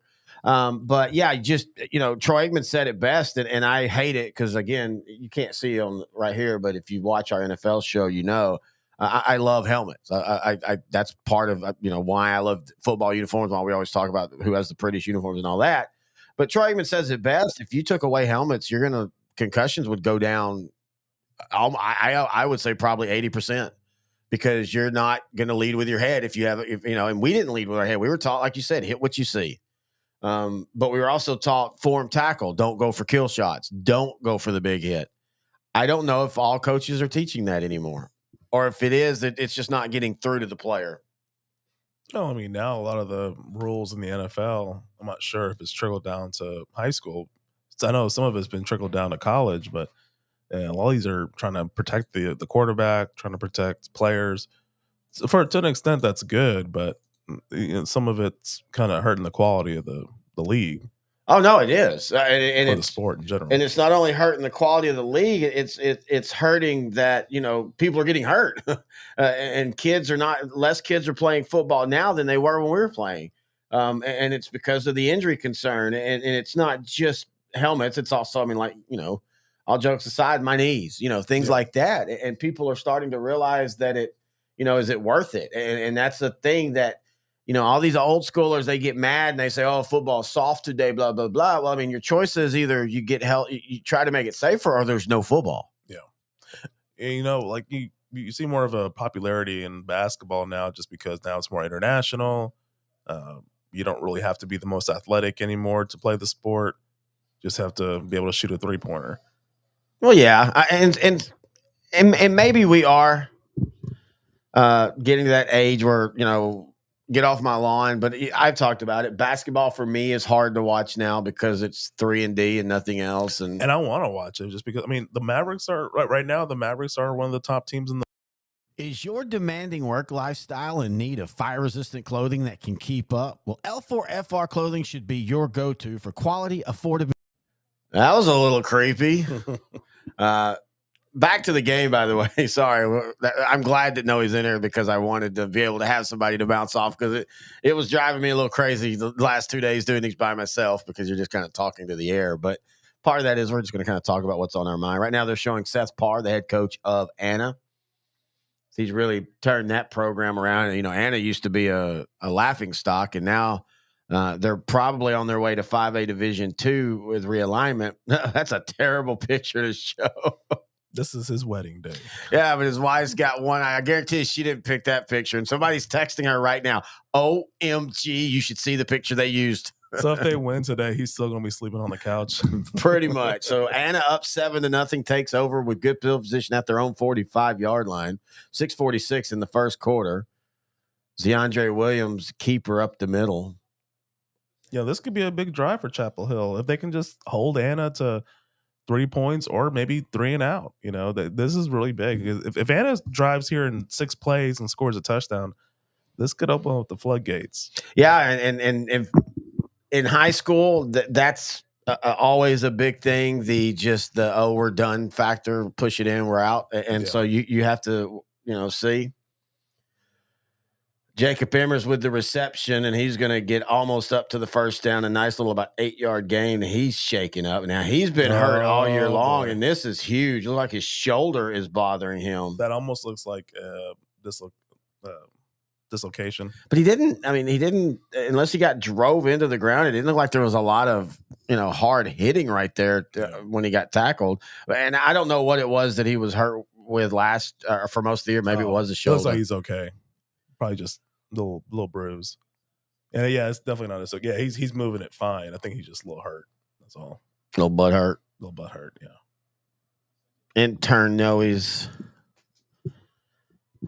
giving us his medical. Are you like Dr. Jerry Punch? Remember Dr. Jerry Punch? Oh yeah. I used to do the Yeah. sidelines for the SEC games on Saturday night. Dr. Intern Nohe says. Dr. Intern Nohe. Intern Dr. Nohe. Intern Dr. Sound Nohe. professional. Again, we'll be doing the Gilmer Belleville game right after this one. Big third down, man. Oh yeah, big third down. Speaking Third down of and 2. momentum, Gilmer, they're 12-3, but they're on a roll right now. So that maybe what you're saying is true. They could really play a factor in that game. First down for Anna as they get it pretty just easily. barely. That was pretty easily though. I mean, yeah, he wasn't touched until he passed. Yeah, China Spring. Old talking last year. It's the second time you said that. Yeah, I know. Chapel Hill is just not getting a push right now defensively. Anna's owning the offensive line. And honestly, for the 3 quick plays we saw Chapel Hill on their offense, Anna's defense was dominating their offensive line as well. And that's one thing, I mean, no matter what level you're at, you win or lose by what you do at the line of scrimmage. Yeah, I mean, in high school, I played left tackle and strong side end. And that was it. I mean, we would lose because of that. Well, that in our offensive scheme, but yeah, that was the reason why it's won and lost along the line. DeAndre Williams is going to scramble up near a first down, and Chapel Hill just, even when they do something good, like right there, they got some decent pressure on him. It wasn't enough. So now when you played strong end, so you flipped, did you go with the tight end? Yeah. Man, you don't see a lot of that nowadays. You just stay on your side. You'll see some, and you still see some, like, especially slot offenses and wing tees. You'll see strong guard, strong tackle, quick tackle. But yeah, you don't. A lot of teams now, their fronts are they're frozen. You're always a left end, no matter what. So another handoff to Chumley, and he's going to get another first down. Man, Chapel Hill is on skates right now. I mean, they just cannot get any penetration. They can't even win the line of scrimmage, and they're going to have to figure that out here quick. Yeah, they're just getting bullied, man. And the thing is, I saw some of the Chapel Hill linemen, they got underneath the padding. Yes. But Anna is just so much stronger. They're just pushing him 2 or 3 yards down the line, or past the line. So 4:24 left here in the first quarter. Anna's up 7-0.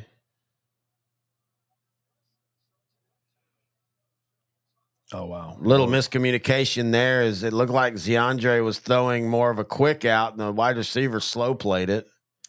Second and long, I think they'll run. This is the first time we've seen Chapel Hill get them in a second and long. That's how well Anna's been moving the ball so far.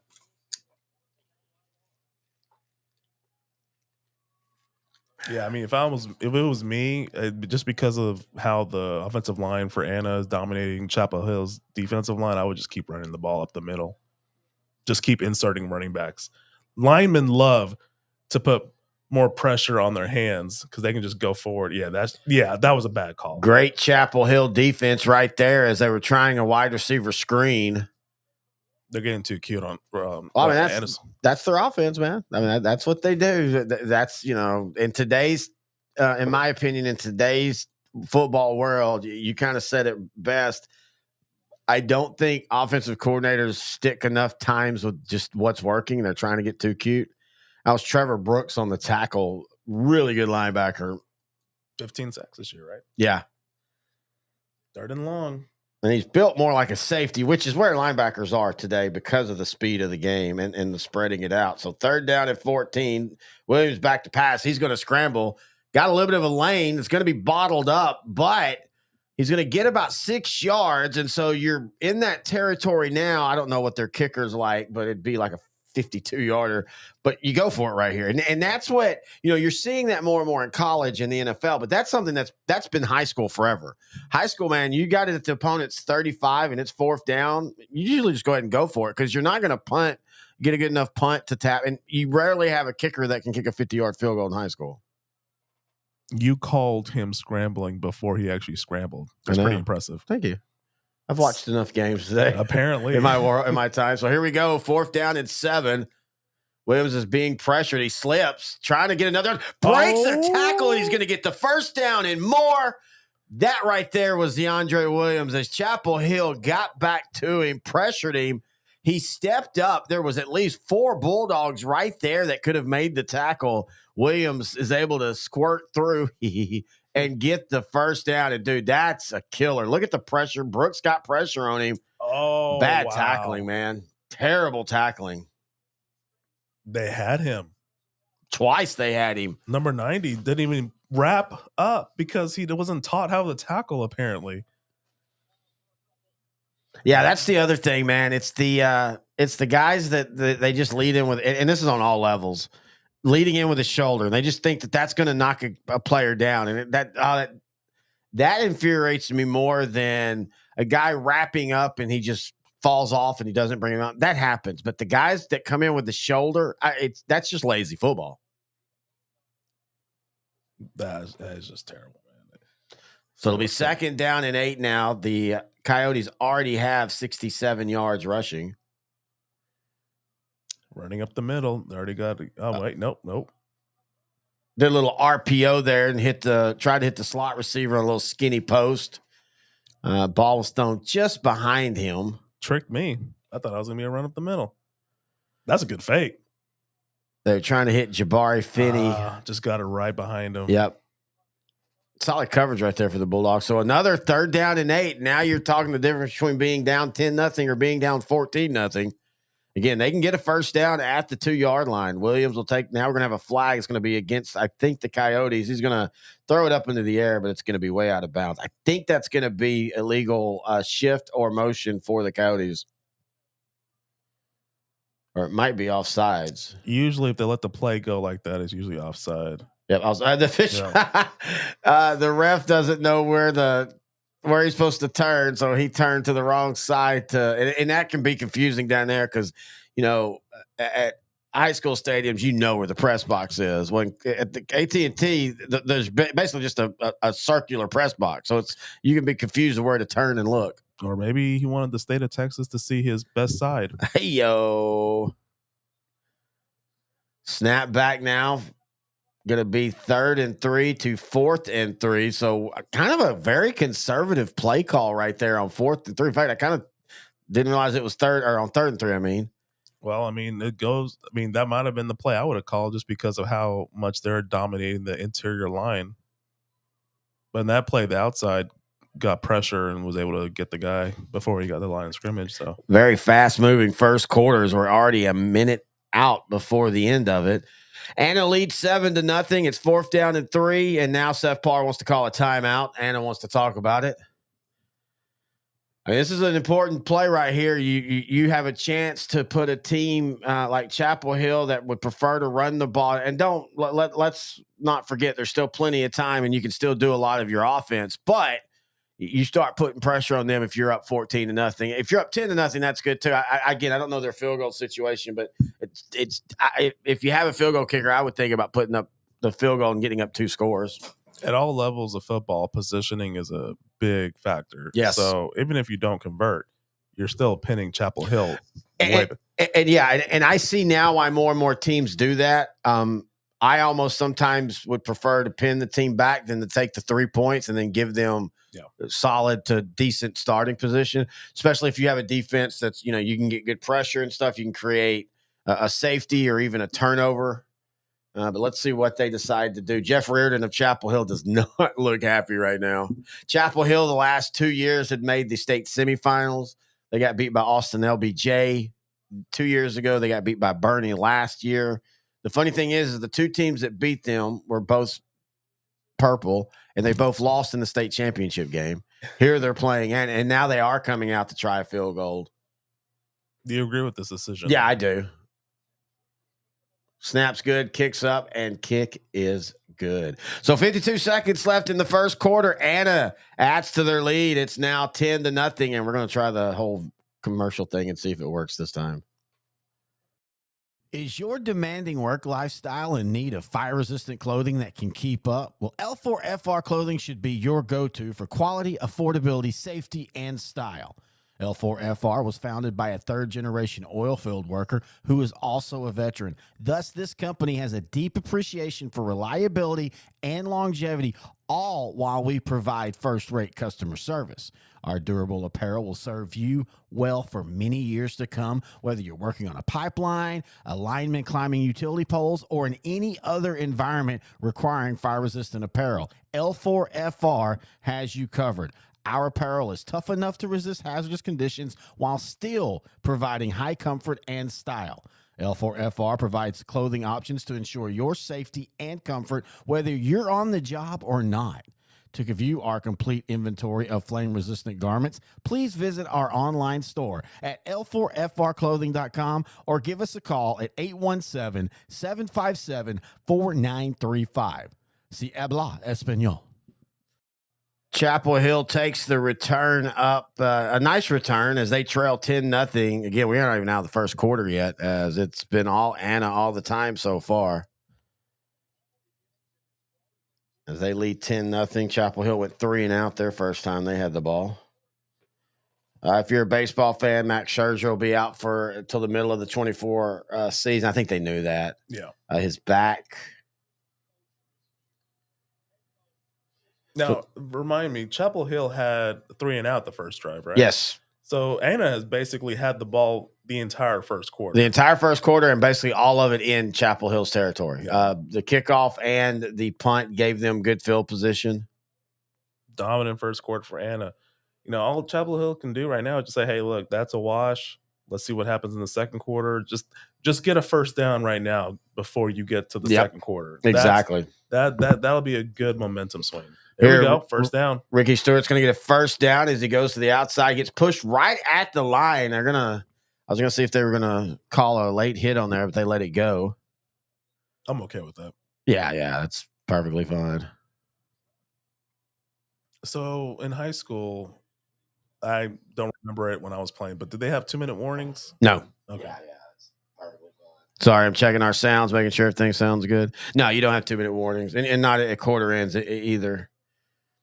Chapel Hill getting a good little push there up the middle, about a 9-yard gain, getting their best field position of the day.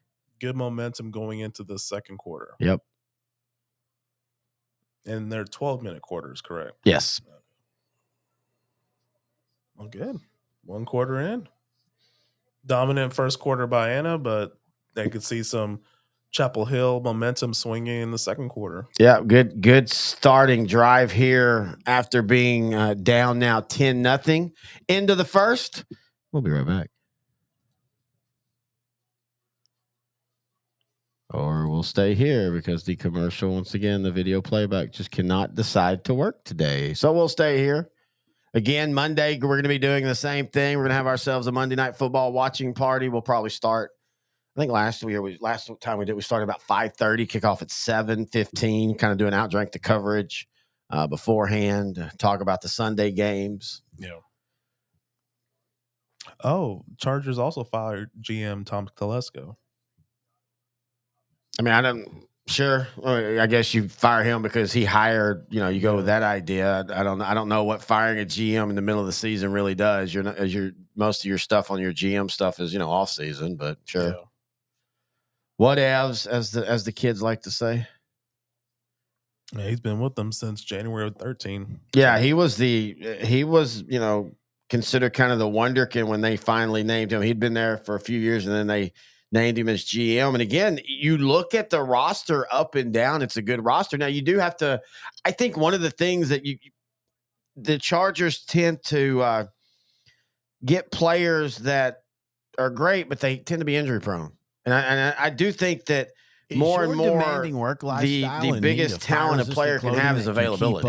And I don't care how great you are, if you're not able to play, what's the point? And so I do think, again, that's something that they've got to figure out is maybe you don't get player A because he's injury prone. Maybe you go with player B who might not be as good, but at least he's going to be there every game for you. I think about Derek Mason and Mike Ward, not the most athletic of players, but they had a score linemen 10,000 climbing yards at utility receiver poles or for in their any career in the other NFL. environment. Yeah, I requiring don't know why fire-resistant I got apparel. on a Derek L4 Mason the other FR day. has you Noe and I, covered. and I Our know a lot of apparel these is sports tough fans enough do to the same resist thing. hazardous conditions I got while into still providing high a comfort pro and football style. reference deep L4 dive, and I FR ended up on provides Derek clothing Mason. options And to ensure your his safety and every time comfort, I end up looking whether at his you're on stats, the I job always or go, not. he's To view better our complete inventory than I of even flame-resistant remember. He has over garments, 12,000 please visit yards. our Yeah, I mean, online he's a store borderline at Hall of Famer. L4FRclothing.com, And back in the day, or that's give an us a call automatic at Hall of Famer. 817. I don't know what it is about the NFL. They've never 4935. done See, the habla right wide español. receivers right who got into the Hall of Fame. And that's why they're Pearson. at this. Well, Drew- it took Drew Pearson forever. And Drew Pearson was one of the top 3 wide receivers in the NFL. Wasn't T.O. not a first ballot Hall of Famer? No, I don't think he was. That's ridiculous. One of the top 5 greatest wide receivers of all time. But you could make the case there's 20 guys that at least should have gone in before him, not because they were better than him, but because they played before him. Yeah. All right, so Chapel Hill's going to start the second quarter, 2nd and 3. We're going to see them go deep for the first time. They've got a guy that's going to go right through the wickets and incomplete. So it's going to be 3rd down and 3. Good spot for trying that on 2nd and 3. Yep. You're probably going to go for it if you don't make it here, as long as you're either neutral or positive play. If you have a negative one, you might not. Why does he not have his mouth guard in his mouth? Oh, that not bothers me on college too. Here we go with a handoff on 3rd and 3. Stewart's going to power forward. Got it. Good job. Right up the middle too. That's kind of risky. Yep, 1st and 10, Chapel. This is what they need. They need one of these. They need to probably have this ball for another 4 or 5 minutes and then score a touchdown. Do not settle for a field goal. 1st and 10, Chapel Hill at the 46.5-yard line. Thank you. Brisbane with a design keeper, going to get a couple yards. Again, that Anna defensive front is being really physical at the moment. 2nd and long coming up.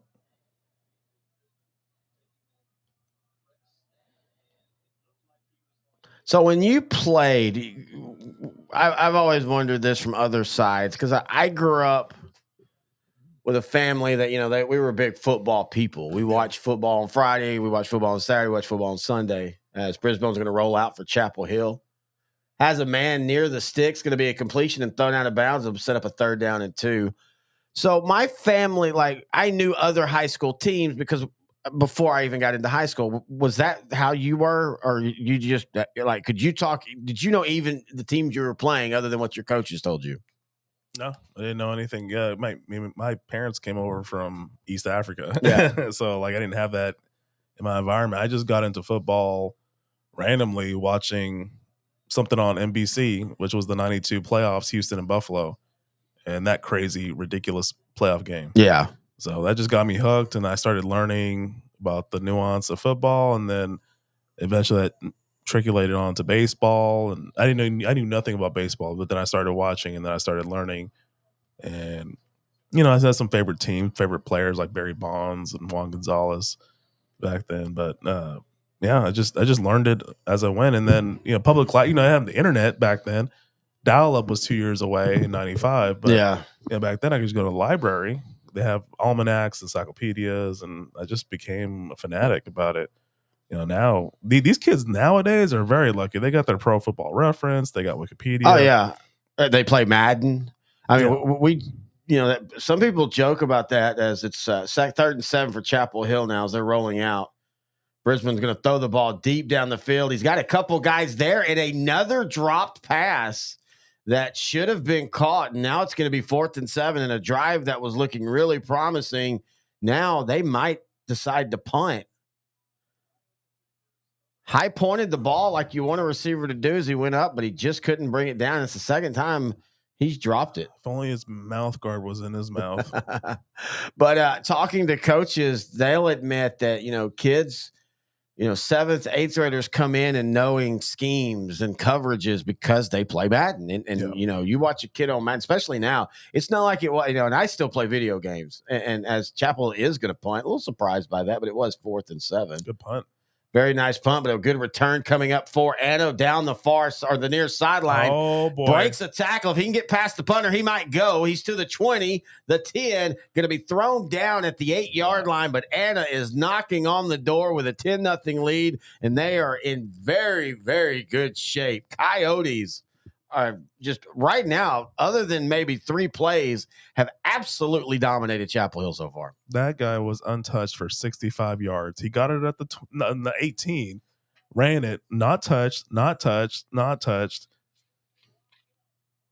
there. Right finally there touched. at the 25. Yeah. 25-yard line. Crazy. Oh, man, that is terrible. Yeah, Chapel Hill is just not playing well right now. You know, honestly, if that was the same receiver that dropped both passes, if he just caught that one, the both of them were in his hands. So, yeah, Chapel Hill is not far out, but they definitely need to have a different response next drive. Williams hands off to Chumley. Hold them a field goal. That is a win if you hold them to a field goal. Oh yeah, big time. They had the great drive or stop last drive. They settled. You know, they made Anna settle for a field goal. They do the same thing here. It's still a win. And they're still in it. You know, that's football now. Football today for defenses. You and I talk about it all the time. Grant and I talk about it. Coaches I talk about it. You know, it's not about going out and holding teams to under 100 yards. It's about forcing field goals. I mean, you look at the Cowboys, and here we go real quick. 2nd and goal. It's at the 8. They cannot get a first down. Williams looking to throw, has a man, and it just kind of threw a little bit to the far side. But, you know, it frustrates me in the game. But Dallas, man, if they're not getting pressure on the quarterback, they're going to give up yards. But they do such a good job once they get into the 20, and they force teams to kick field goals. Yeah, they just put a little bit too much on it. So it's going to be 3rd down and goal. And here's what you're talking about. Chapel Hill, man, this would be a huge moral boost. Yep. And keep the game at 2 scores if they can hold Anna to a field goal here. From the 7-yard line, 9:20 left in the first half. Williams is back to pass. That looks like a design draw, trying to get to the outside. Makes 1 man, makes 2 men miss. Oh, and he just falls short. I thought he was about to do it again. How did he split those 2 guys? That's unbelievable. And he's a sophomore, man. He is a sophomore. You might as well just take a pen. Make it permanent. Make it permanent. They're going to win the state championship next season. Well, now next year they're going to be up in 5A, and it's a little different.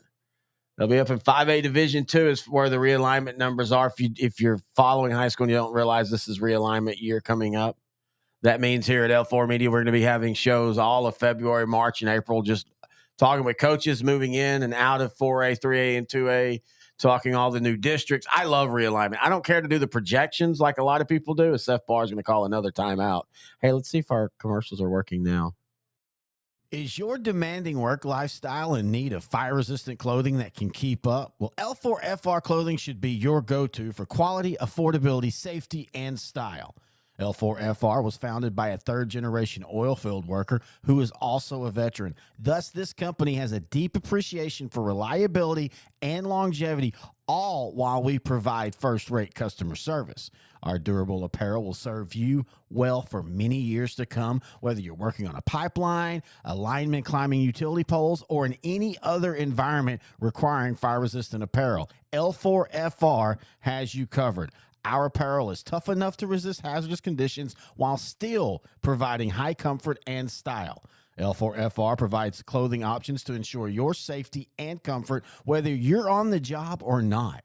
To view our complete inventory of flame-resistant garments, please visit our online store at l4frclothing.com or give us a call at 817-757-4935. Si habla español. L4 Media, we talk high school football, 4A, 3A, and 2A in Texas. We talk East Texas sports. We talk NFL, guy talk, movie and booze. We also talk wrestling and so much more. So like and subscribe and check us out. All right, Terry been back here with intern Nohe. Anna up 10-0 against Chapel Hill. They face a 4th down and goal again. Last time they kicked the field goal to make it 10-0. I think now you go for it. I think now 2 field goals in a row, you're just giving Chapel Hill momentum, and you keep it a 2-score game. I think now you might want to put a dagger, because I think if you make it 17, you start getting Chapel Hill.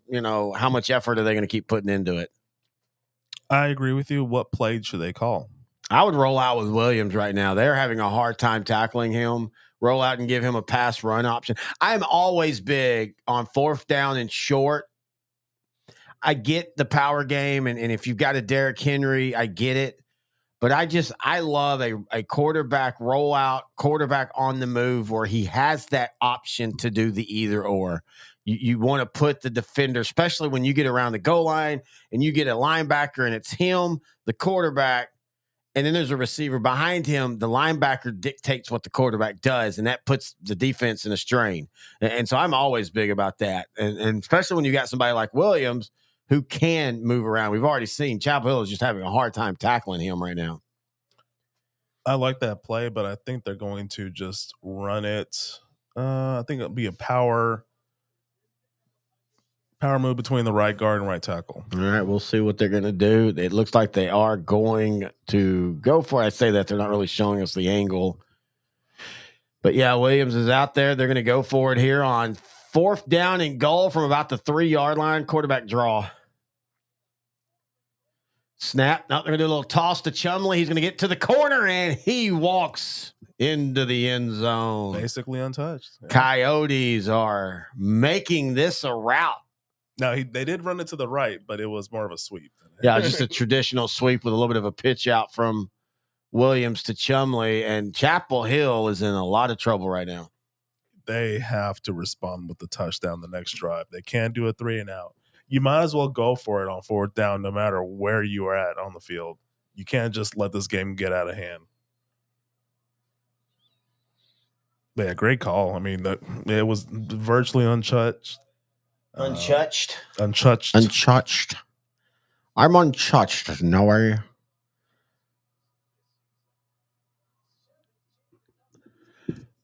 So it's 17-0, Anna, with 8:35 left here in the second quarter, and another, dagger early in the Chapel Hill, and Chapel Hill just honestly, they just kind of look lifeless right now. They've looked, and some of that, I sometimes wonder the starts. This game started at 11 a.m. I think they're tired on defense. They've been on that field for most of this game. Yeah, they really have. And the last 2 defensive drives, they've actually been pretty solid. They held them to a field goal last drive.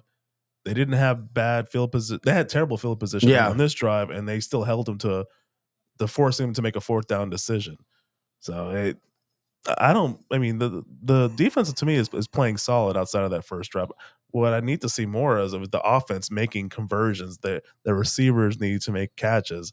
The receivers needing to put their mouth guard in. Dude, let it go, brother. I can't. I got another half of this probably. I'm pretty sure that mouth guard flopping got in his face and it obstructed his view of the ball. All right, so Chapel Hill's going to take the kickoff at the 2-yard line. He decides to bring it out. That's Ricky Stewart. He gets to the outside. You got to put the ball in your best player's hands. I don't like that mouth guards. A lot of them now look like pacifiers. That's the big style. Michael Irvin never did that. Well, no, his didn't look like a pacifier. His was the old school. That was if you look at them, they literally they're pacifiers. They have the back end of them, the end that we see looks like a pacifier. Okay. Yeah. See what I mean? Oh, yeah. Kind of. Yeah, no, what Michael Irvin wore was the old school. He connected it to his helmet, and it was the old big one that was all the way up. I like those. As Chapel Hill now trailing needs to do something big. And another drop by the same wide receiver. Oh, man. And he still doesn't have his mouth guard. Dude, just let it go. I promise you. Look, I apologize if anyone's watching. I keep saying this, but it's funny.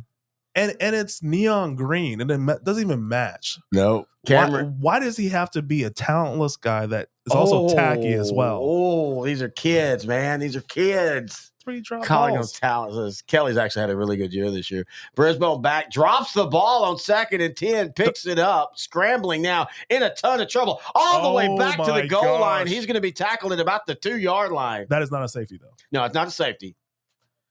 And this is what I was talking about. He dropped the ball and he was very lethargic. I mean, there was no sense of urgency from him. Chapel Hill right now is just sleepwalking through this, man. Watch it. Drops the ball. And look, just, okay, yeah, I'm going to pick it. Oh, okay, I'm going to run. Wow. So now it's going to be 3rd and forever at your own 1. You can't go for it now. I mean, you talked about maybe you go for it. I mean, now if unless you make up 20 yards and it's 4th down and 1, you've got 26 yards because it's 3rd and 27.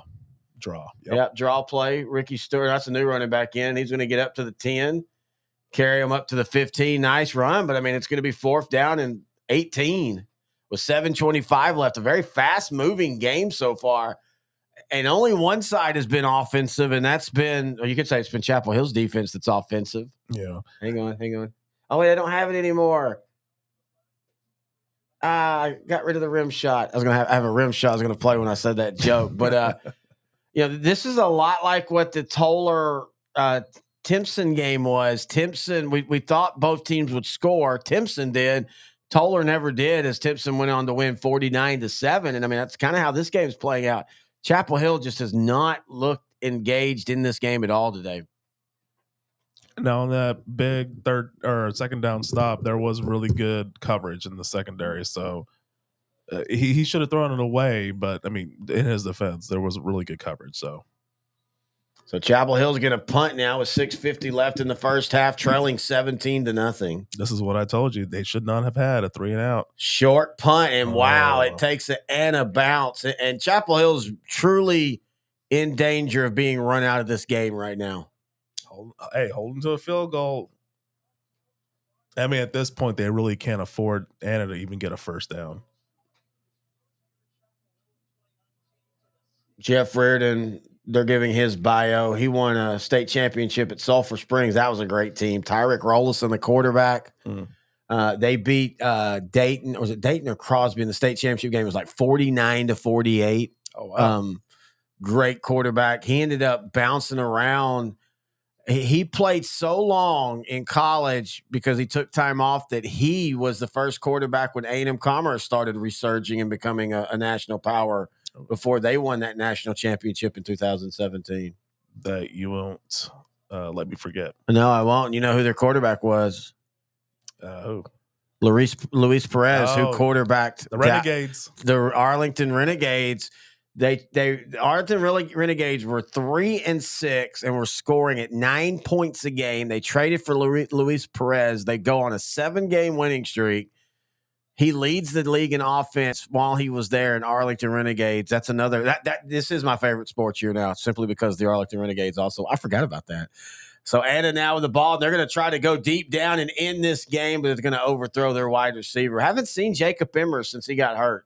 Yeah, don't think he's going to be back until the second half at earliest. This guy also should have his mouth guard in. So far, though, they haven't really missed Emmers. He was 2 catches, 14 yards. They haven't really needed him. I'm telling you, brother, that's an NFL. I mean, that's just a football thing. I can't remember who it was for the Cowboys. Always has his up here. Always has it up in his helmet. Then what's the point of a mouth guard? Exactly. So 2nd down now. Williams looking to set up the screen. And Chumley catches it. He's wide open. 1st down inside the 15, down to about the 13-yard line. And once again, Anna is easily going down the field. I don't think I've seen a screen like that where it's right over the middle. And the lineman didn't go past the line of scrimmage. That's impressive. Yeah, that's a really well-timed screen there. That's one of those old school ones. Well, I like the hat that Coach Reardon's wearing. Is he a redhead? Yeah. Oh, yeah. He has no soul. So looking to throw another screen right down the middle to Chumley. He's got the 5, runs over a defender. Gosh. And this is getting easy. This reminds me of the Raider Charger game from last night. Man, that was just two screens, two of the exact same plays. That's undisciplined. I was just praising Chapel Hill's defense right there. Yeah. Two straight plays, same play. Like if there's a specific assignment you have on a screen pass, and the linemen were just being aggressive because they're in desperation mode. They're trying to make something happen to stop Anna, but it's just not working. Yep. I mean, Anna's easily on their way to their first state championship. What a turnaround, just a few years. Yeah, ever since Seth Parr got there. All right, we'll go ahead and just take a quick break here. 24-0 as Anna is rolling. Helmets don't protect every direction of force. And in some sports, a helmet just isn't part of the equipment, like basketball or soccer. Hockey has a small type of helmet. They just don't protect you against all the directions of forces that come into play. You can get forces on top of your head, on the side, on the back, but under the chin, there's nothing to protect that except for a physiologically positioned jaw. Putting your jaw in its physiologic rest position brings the actual jawbone away from the skull so that when you receive that force from an impact, that force doesn't get translated through the joint into that cradle of the skull, injuring the brain.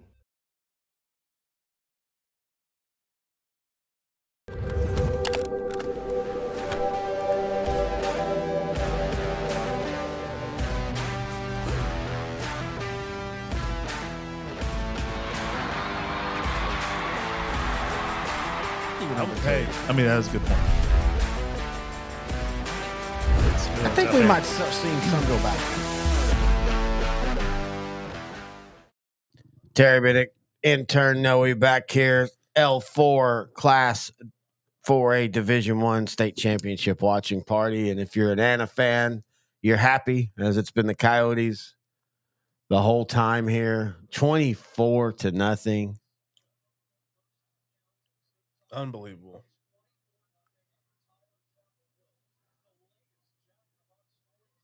If they win, this would be the third team winning their first state championship we're now at the 7th of 12 games. Wow.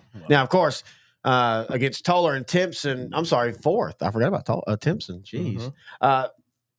Timpson and Toller, both of them had not been. So either one of them, so you had one for sure. But so far, that's been the theme of the state championships is the newcomers, first time winners.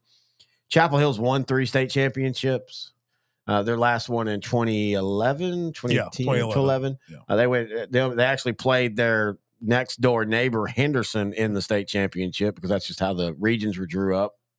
So they literally played a team that was 45 miles down the road in a state championship. Yeah. And it kicks off here with 5:25 left in the second quarter. Stewart slow playing the return. Now he's going to try to hit the edge. Gets to the 20 and then knocked out of bounds. We got a flag on the play. That's one thing I'll say. There hasn't been a ton of flags here early. It's kind of hard, though, to do anything wrong if you're Chapel Hill because you can't even get your hands on your opponent. I am shocked by this. I'm not shocked at the 24 by Anna. I am shocked at what Anna's defense is doing right now. But again, I wonder how much is it what they're doing and how much is it – I don't know. No, it just doesn't look like Chapel Hill's woke up ready to play football today. You promised me a great game, so I'm a little disappointed in you. Well, sorry, I'm not mad at you. I'm just disappointed. You sound like my dad. Like every phone call or every message from dad, I'll just be random. Like, hey, man, the Rangers won the World Series. Yes, son, but I'm still disappointed in you. I'm not even angry. I'm just disappointed. At this point, Reardon is gonna just tell his team like, hey, go to hell. No. and that was one half. We're gonna have to start the second half off from scratch with 0-0 and just go from there. Well, the first play here on this drive goes backwards. They're gonna have to worry about if Anna's gonna get the ball again. I would just go ahead and just let this clock keep running and just get but you can't though. I mean, you're down 24-0. Nothing's telling you that Chapel Hill's going to drive here and score unless they get some trick play going. They need something. I was just about to say they need a spark. They need something to get some emotion going because they are just sleepwalking right now. They're losing the battle at the line of scrimmage. That one receiver is not catching passes. Now we have a flag.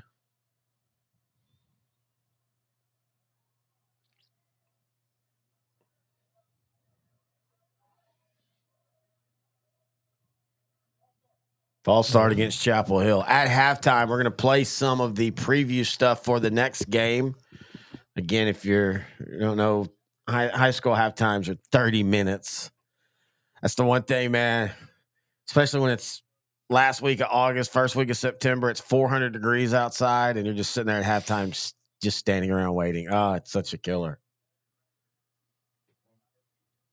So it'll be 2nd down and 15. 4:42 left here in the first half for Chapel Hill. 4th penalty on the Bulldogs for 25 yards. They're just going to do a little inside handoff, and Anna just absolutely dominating at this point. They timed it well. Coyotes are sensing blood in the water. I mean, this is utter domination at the front. And this goes back to, again, what we talked about. I don't care how fast, how great your skill guys are. If your offensive line is not blocking on that day, you're going to have a bad day. And this is exactly – and credit goes to Anna. I'm not trying to say that Anna's not part of it. But Chapel Hill, I know I keep saying it, but they just don't look like they came to play at all. They just don't look like they want to be here. Does this look like the team that you followed throughout the season? So that's been kind of a thing. Brett Sweeney of NETSN, he's from Chapel Hill. He's there broadcasting their broadcast. And I have said that, Chapel Hill at times is plays uninspiring ball, and it gets them in trouble. And you can't. Some squads are just like that. Some teams they're just some teams are ready to go every game. Some teams are slow starters. Some teams are fast starters, slow finishers. With Chapel Hill, it just feels like and that's one of the reasons why they've got losses and against good teams. Don't get me wrong, but I mean they went up against Lindale, and Lindale just blew the doors off of them. Kind of shocked everybody. And I think a lot of it was a game like this where Chapel Hill, just for whatever reason, just doesn't have that fire under them to play. Anna calls a timeout. Well, yeah, because you want to get the ball back possibly. It was 4 minutes. I think that's 3 minutes longer than they really need. The way they've been scoring at will right now, you're not kidding there, brother. So it's 3rd and 17, 4:19 left. Are they just going to run a halfback draw again? I mean, what else are you going to do? Again, and this isn't an offense built on throwing the ball all over the place. That's the other issue with this, how this game is rolling for Chapel Hill right now. I would just go deep. If you're going to get an interception, might as well be at the 50-yard line. I don't know if he has the arm to throw it that far. Brisbane is a athletic quarterback, or an athletic guy playing quarterback, not a quarterback. Then I'd run 4 deep, wait 5 seconds, and then just take off. That's exactly what they're going to do. They're going to throw a go, and as you can see right there, going to be incomplete, and it's going to be 4th down. Massive and 17. miscommunication. And I hate when teams, even after they didn't call a timeout, but after a timeout, there should not be miscommunication. Oh man, how many times under the Garrett regime for the Cowboys they'd come out of a timeout and just look like they didn't know what they were doing? That's the one thing.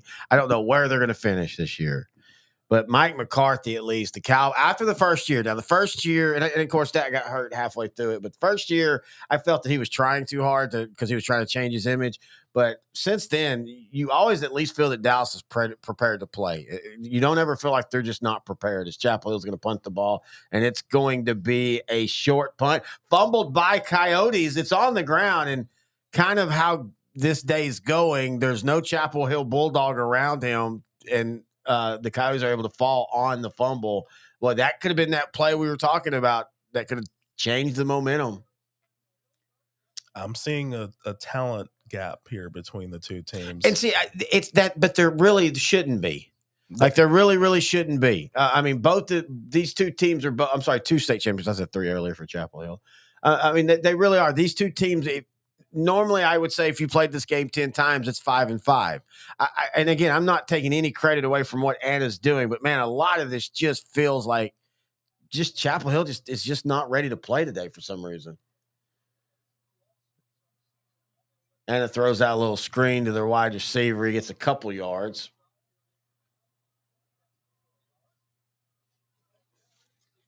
I mean, they had a pretty impressive run to the state title game. You know, El Campo, Kilgore, Davenport, all good, really good teams. Yeah, well, I will say this, though. This goes to the thing about Anna was in one of the toughest regions in the region with China Spring, 2-time state champs, with Stephenville, with Waco La Vega. Yeah, Stephen won 21, right? Yep. Yeah. Salina and all them. And you know, Region 3, I don't think was as tough as what people thought it was. 2nd and 6, and Anna just going to run a simple off tackle from the jet sweep position, get about 4 yards, set up a 3rd down with 3 minutes. Let's see, if I'm Chapel Hill, why are you not calling a timeout right now? Why would you? You've got to get the ball and score. I mean, you're going to have to find 24 points. And this offense is explosive, but they're not an offense that you go, okay, we're down 24, let's turn it on and go. I mean, you've got to find points where you can. Fair points, but nothing that I've seen in the first half shows me that Chapel Hill is going to do anything on the offensive side of the ball until the second half. Williams is going to be pressured, and he's going to be sacked. And finally, Chapel Hill with a big play. Now you've got to call a timeout, right? Yeah, I guess. How many timeouts does Chapel Hill have? Have they even used any? No, they haven't used any. Yeah, now he finally calls a timeout. Wasted about 30 seconds there. I'm not sure why he took that long. Good pressure right here. That but was more holding on the guard. Yeah. More of a coverage sack than anything. But that right there, that's the best play we've seen Chapel Hill do all day. Yeah, defense has been the better part of this team in this first half so far. And they've given up 24 points. Yeah. Well, I always throw out the first drive in any game because that's usually scripted or always planned out. So you don't count. That's a big thing for you. You don't count them. I usually don't count them because usually it always ends in some type of points because you kind of know what you're going to go with those first few plays. And then after you get punched in the mouth a few times, then you start adjusting. And then the really good teams know how to adjust. Yeah. Now, and that applies to all levels of football. Yeah. No, I agree. Here they had the first touchdown, but then they had the punt return. And it was small field position. They held them to a 4th down touchdown, but still, like this defense has been outplaying the offense in this first half. Oh yeah. Now, hopefully, in the second half, they'll come up with some adjustments. Reardon's a good coach. He's had success taking this team to the state championship, and he's won state championship before. So they're gonna have a second half adjustment. I want to see what they do when they come out of the first half break. Yeah, showing his 4 seasons at Chapel Hill, they were region finalists in 2020, and then the last 2 years we talked about earlier, state semifinalists, losing a thrilling game back 2 years ago to Austin LBJ, 38-35. That was just back and forth all game long. So Anna's going to punt with the lead now with 2:19 left here in the first half, up 24-0. They're going to be able to pin Chapel Hill back deep, and a good punt is going to stay inside the 20. This is part of the talent gap I was telling you about. Anna's kicking game is far superior to Chapel Hill's. Well, and that's the thing again. You don't watch high school kicking is so extreme one way or the other. You'll have programs like Argyle tends to always have a really good kicker. Yeah, they've had kickers that are played D1, a couple that have went into the pros. But yeah, that's field goal and kickoffs and punts. It just, you'll have some teams that's a big part of what they do, and then you have other teams that it's just we got to kick. Yeah. It always blows my mind. I will never understand coaches that do not take special teams important or take them seriously. Yeah, field position is the most important part of a game. Man, I think the thing that has shocked me the most of what Chapel Hill has been doing here, Noe, is we've yet to see Chapel Hill try to get to the corners with their speed. They're trying to go up the middle, and Anna's just, their defensive line is holding up the offensive line and allowing their linebackers free reign. Yeah. Number 35 right there, he literally was sitting in the gap for a good second before the running back even got there. Yeah. Brisbane looking to throw now, and he barely gets it close to the target. It's incomplete. Anna's corners and the secondary are just all over Chapel Hill right now. Taylor Lee, our videographer director, he makes a good point. Chapel has more false starts than first downs right now. Oh wow, yeah, that's how bad it's been for them. Well, 3rd and long again for Chapel Hill. Just don't get a sack, I guess. Sure. And we're gonna he must be ahead. That might be why he said that. We're on, since we're streaming, sometimes we're a little bit behind, sometimes we're a little bit ahead. And that might be why he said it. But yeah, he's right for sure now. It's always tough, man, when you get your team to the state championship level, any championship, college, pro. Yeah. And this is the game that all this happens. And this, I mean, that's just you're showing yourself to the state of Texas for the first time completely. This is the only game that's being played right now in Texas high school football, and to be struggling like this. But again, another false start. This is crazy, man. This is a good football team. This is a good coaching staff. This isn't a team that, they always do this and they just, I say that they do turn the ball over a lot. We've talked about that. But I mean, this is not Jeff Ridden's face could see it. He's just frustrated because, I mean, at this point, there's nothing you can do. I mean, what are you going to say? I mean, your players know not to false start, yet they can't. That's why I said get to halftime, take notes, get to halftime, make adjustments. That's all they can do. This is an L for the first half. But they're not out. It is a 3-score game. They can still get into this game. They just need to have a good start in the second half. 3rd down and 19, Brisbane from the end zone. Now he's going to roll out. He's going to be tackled at the 2. I mean, now they have to punt the ball 4th and long, and their punter is not the best. Yeah. I mean, Anna right now legitimately has no ball. 35 for Anna is just having a great game. Sheds the block really well right there. Fights it off. Gets a little help and brings down Brisbane. And so here we go. We're going to punt. I would just go for a punt block. I'm actually surprised. Oh, Anna's out of timeouts. That's what I'm going to say. Why hasn't Anna called timeout? They're out of timeouts. But, I mean, like you said, they're going to get the ball with good field position, and that time is not going to be.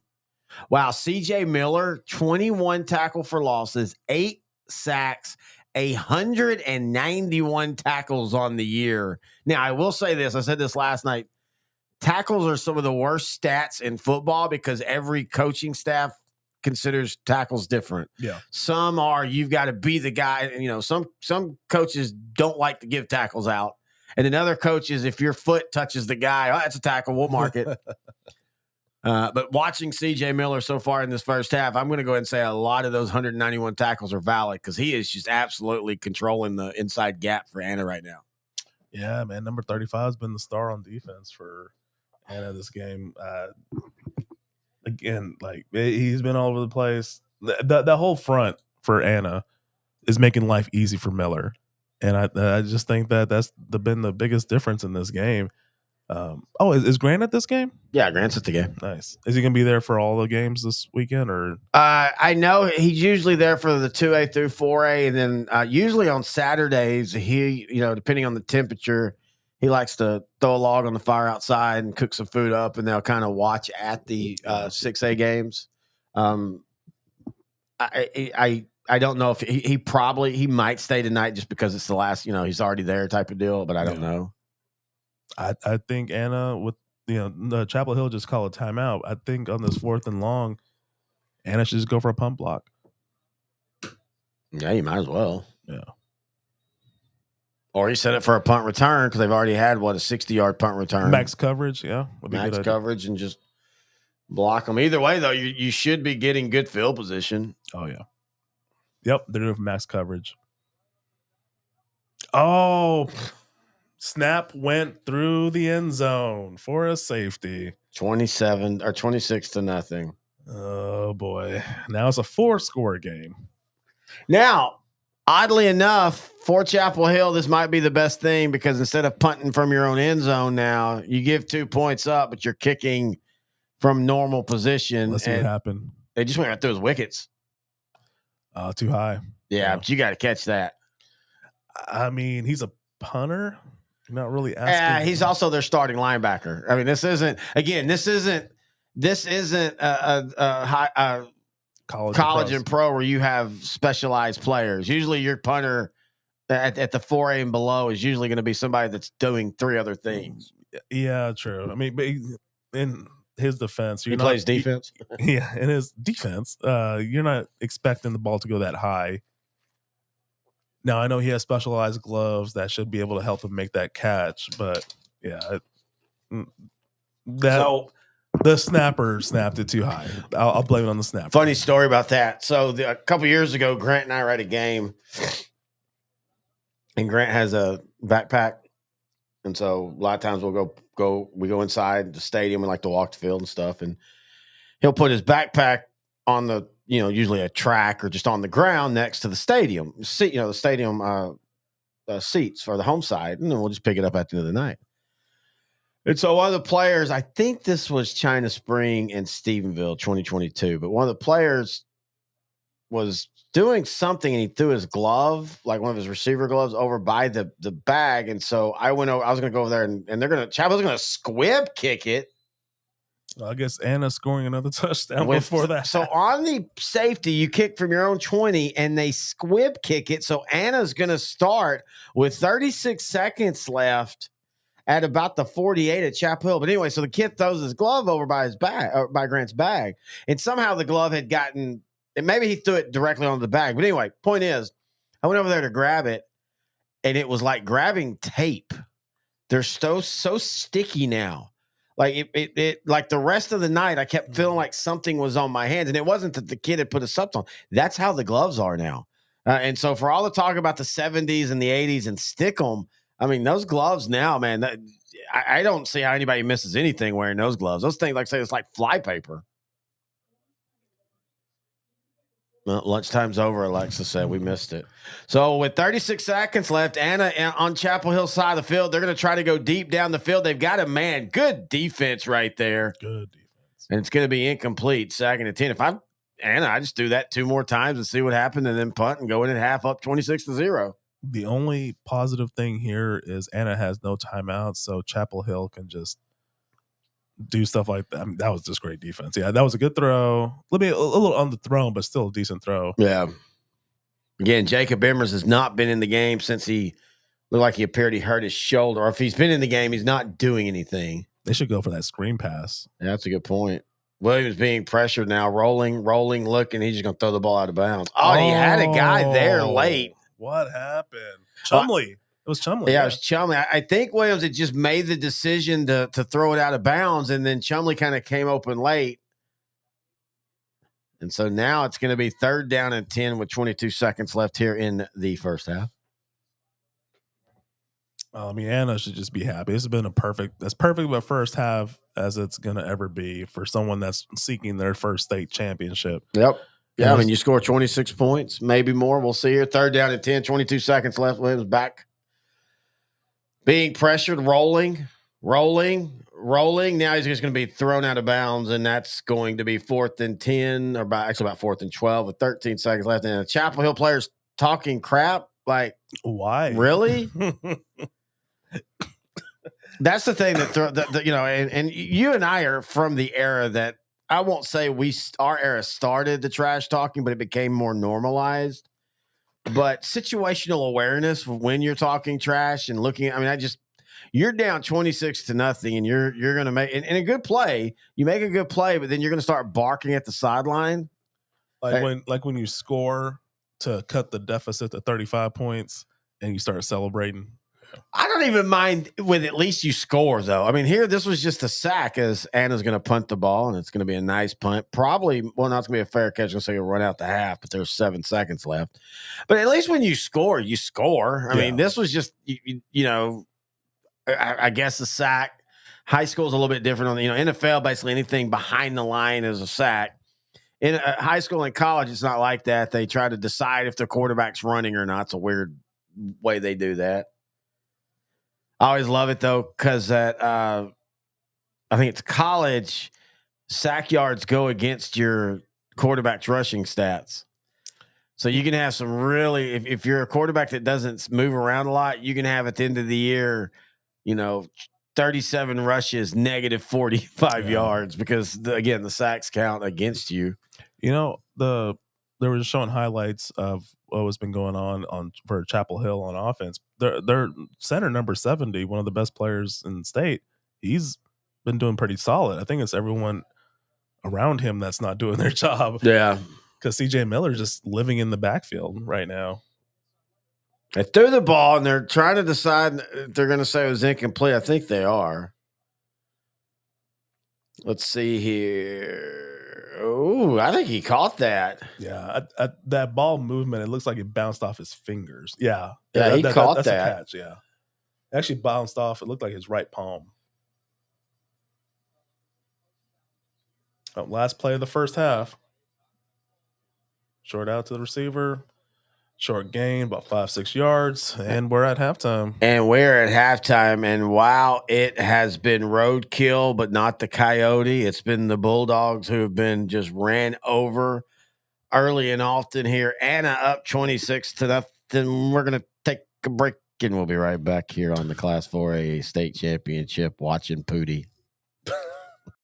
Are you an athletic director or coach looking to make your locker room pop, looking to refresh your look, looking to redo your brand? Well, check out SI Design and Printing. They're going to transform your sports organization, athletic facilities into what you're looking for by enhancing the student athlete experience, boasting the brand, and honoring your past. They do that with banners, backlit signage, locker graphics, window graphics, fence mesh graphic designs, and so much more. If you need a refresh, SI Design is going to help you do that. Check them out online, sidesign.net. And hey, if you're a parent or a grandparent, they've got something for you as well, as SI Design is the leading provider of custom sports prints. They offer a variety of products, including posters, banners, canvases, and more. All you have to do is upload your high-quality studio or action shot, and SI Design will create the memory for you.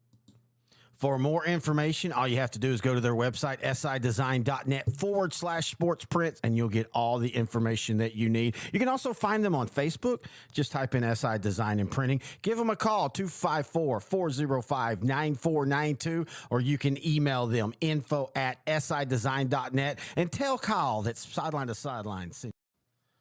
Terry, but back here as we are at half. And so what I'm going to do now is for people that might not get to watch the next game, we're going to play some of the preview stuff we have from Grant and the guys when it comes to the Gilmer-Belleville game, which will be the second game today, last game on the year for L4 Media High School live coverage. I guess we'll start with Brett Sweeney. I know he's not happy right now doing the Chapel Hill game, but here was his thoughts on Gilmer and how they're going to do today. Brett, let's talk East Texas, or at least one of them. 4A Division II, of course. You're listening to the 4A Division II preview show. Gilmer 12-3 versus Belleville 15-0. You said it best in the intro. We thought there would be a team from East Texas. We didn't think it was going to be this one, but man, you got to tip your hat. I think people get mistaken of what championships are. Championships isn't necessarily finding the best team for the season. It's finding who wins the game at that moment. And that's what Gilmer did against Carthage. They made one more play than Carthage did in that thrilling game. Yeah, it was thrilling. Yeah, we actually were at another broadcast and turned the games on as we're packing up, and that game was still going.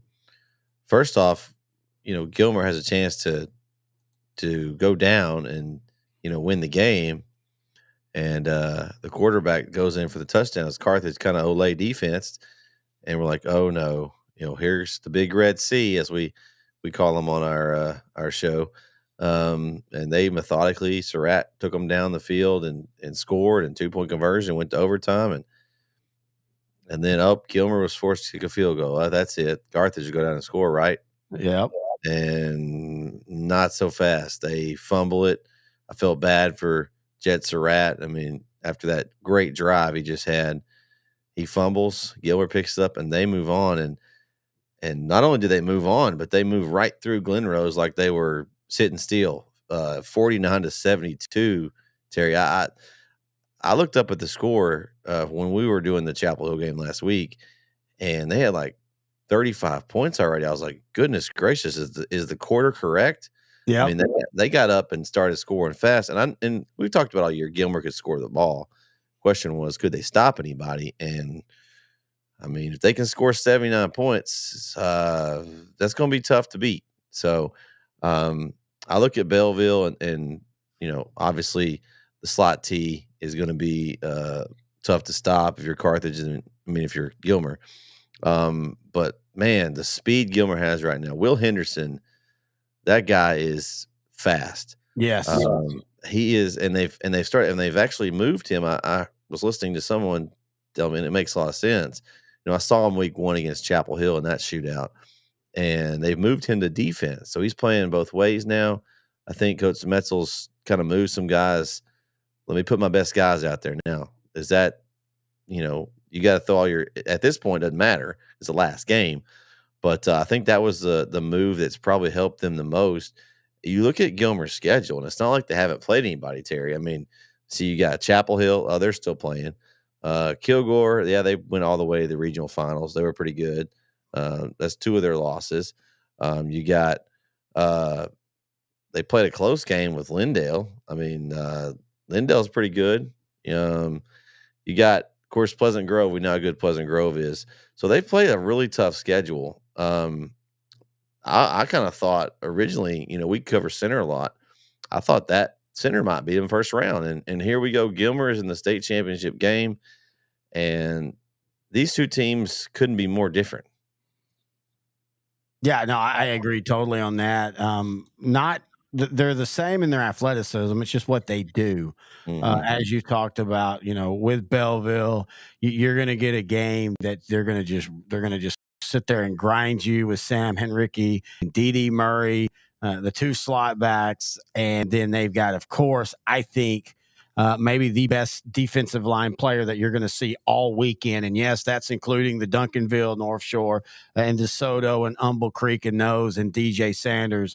This is a guy that 2 years ago, Grant and I went down and saw Belleville, and he was a fat freshman. He was 320 pounds. You could see what he could do, but he was a freshman, and, in 3 plays, he was gassed. Now he is slimmed down to 305 pounds. He's athletic. He's mobile. They move him all across the line, so you can't really say, okay, we're going to have to shut him down here. And they kind of do what Pleasant Grove used to do with Landon Jackson, the guy that's a stud now at Arkansas, where he kind of lines up where he wants to at time because the coaches know and trust him, and the players trust him, and also the other players know their assignments, so they know, okay, if Sanders is on my right, I need to do this. If Sanders is on my left, I need to do that. And I'm telling you, Belleville's a machine right now. Belleville is a 4A version of Franklin with a better defense. I love what Gilmer's done this year, but at the end of the day, and I know they've improved, but Gilmer's defense, I just don't know if they can stand the power and the grinding of what Belleville's going to do with that slot team. Well, it'll be interesting to see. It'll be kind of the clash. You've got Gilmer, who likes to throw the ball around and use their speed, and they want to score fast and score quickly, and then the ground out game of Belleville. When you look down to see who Belleville's played, you've got. There were some tough teams, and of course they knocked off the 2 that I was surprised is the win over Silsbee, 61-7. I was there for that. That one I thought that was going to be a barn burner, and they just dominated Silsbee, and then of course they beat Jasper the next week, and so we know Wimberley is always there in that region. They're pretty much that Region 4 force that's always there in 4A Division 2. 1 by 2, that was a little surprising. I thought, I don't know if to me, I didn't think Wimberley was going to be as good as Silsbee, and they're always good, but do we always question how good is Region 4 versus Region 3? So that was a little surprising to me.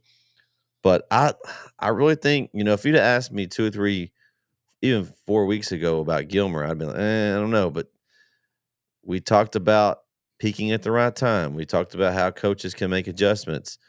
Gilmer, maybe not this team in particular, but Gilmer's used to being in these games. It's been a while. I think the last time they were in the state game, so they played Carthage 2 or 3 years ago. Yeah. And so it's been a little bit since they've been there. But when you put that Gilmer jersey on, you know what to expect. It's one of those, schools that, we expect to win state. That's their goal at the beginning of the year. And I think they've won like 17 straight. Was it like 17 straight to the second or third round? I can't remember. I mean, they're used to winning. To me, I just think that the speed that Gilmer has, and I've seen it in person, is going to be a little much for Belleville. I think that I like the defensive lineman, and when you talked about moving him around, it reminds me it's not the same body type, but it reminds me how the Cowboys use Micah Parsons. Yeah, You don't know, comparison. and you don't. It's a different body style. Like, he's more of a lineman body style. As Parsons can be linebacker, he can line up on the defensive end, he can line up inside. But that's what kind of reminds me when you say that, and that's tough because it makes it hard for the offensive line to know, for as far as assignments and blocking, who's going to have who. When you know where someone's going to line up, it makes it a lot easier to scheme. So I think this is going to be tough for Gilmer. Do I think they're going to win? I think they have a chance to win. I do. Oh yeah, I think this isn't a blowout. I don't think by either way. I mean, again, unless Grant and I always say it, you never can predict if you get turnovers. I will go back to the speed thing. Gilmer's fast, but Belleville's pretty fast too. They just don't run a system that you see them getting a ton of guys out in space, so you don't get to see as many one-on-ones. But man, when Belleville, when Murray hits that edge, and if that linebacker ain't there to fill the gap, you might as well go ahead and church that one, because it's very rare that a safety wears him down. And I want to go back to the playoffs on Gilmer, because everybody's going to remember that Carthage one, and of course the Glen Rose one, just because of the basketball score. But let's not forget that Sunnyvale. Yeah, Sunnyvale did. That was Sunnyvale. Gilmer pulled out some of that old Gilmer magic and pulled that one away. And then the very next week, Aubrey gave them troubles. Now, to be fair, Aubrey got better as the season went along. They were in a spot of the region where you kind of forget about them because they don't have the toughest run. But I just, as great as that Carthage one is, I go back to that Sunnyvale one, because Belleville's one struggle was against a state finalist from last year, that I legitimately think that this year, if Wimberley and Carthage played, I think Wimberley might have won that game. Wimberley was really, really good. Cody Stover and that Noah Birdsong and that big offensive line, and they were just big, senior, physical guys. And that Wimberley this year was not Region 4 Wimberley. That was a Wimberley team that if they get past Belleville, I'll put it this way, if it was them and Gilmer, I would have Wimberley winning maybe by 2 touchdowns. Wow. Here's the thing. We talked about all year. My favorite coming out of Region 2 was Pleasant Grove. I thought this was the year Pleasant Grove. It was their time. They have a lot of guys, D1 commits. I want to say like 10 or 11 guys at least on that team that's going to go D1, and a lot of seniors on that team. And they've pretty much been that same group for the last 2 or 3 years. I kind of thought that was going to be Carthage's, kryptonite. Yeah. And when they came back, and I say it a lot, but it's something about having that Red Sea on your helmet, Terry. I don't know, looking across the sideline, it's almost like Pleasant Grove just folded. Carthage makes a touchdown, gets close, and it gets to the end of the game, and it just changed the momentum. And talking about, you look at it and you look at how Gilmer lost to Pleasant Grove in the season, 63-28. But it seems to like the right time. Now, we'll say Sunnyvale. I didn't know this until they played him, but Adrian Peterson's brother is a quarterback on Sunnyvale. Son. No, it's his brother. He's got a brother. Okay. I'd been heard. Yeah, I'd known there was a Peterson there, but I'd heard it was his son. No jokes aside, I thought it was. There was people telling me that it was the one that infamously got Adrian Peterson in a little bit of trouble with the switch, no switch thing. I didn't realize it was his brother. No, I think his dad has had a couple of different wives, I believe. But you think? Yeah. So, but honestly, I watched some of the clips of this one, and they were alternating the quarterbacks. Yes. And when he was in, he was dynamic, and and so I think that was part of that. I think that Sunnyvale, they're going to be a good team the next couple of years. I think he's a sophomore. Yes, he's a sophomore. So they're going to be to be reckoned with there. But so I think that was a bigger win than what you would think it was. I just from seeing those highlights. But man, beating a team like Carthage gives you a lot of confidence. Oh no, you're right. You're right. You've had some trouble. So I think, I mean, you come in and Glen Rose gave Carthage trouble last year. And I don't know if they were like, oh, I was like, oh, we don't have to play Carthage, man. We got this. I don't know if they came into the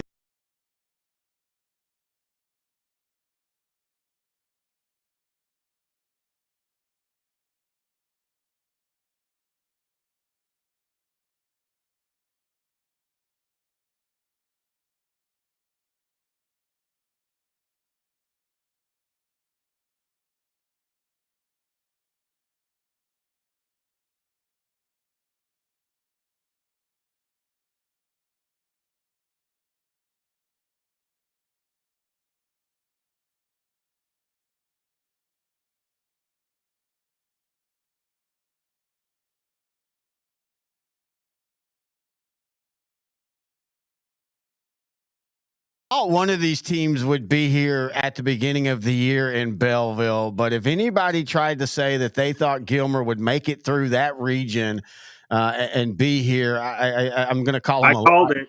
Oh, you called it. But Gilmer, Belleville, it might not be the game we thought we were going to get, but I'm going to tell you what, this one is a tasty, tasty matchup.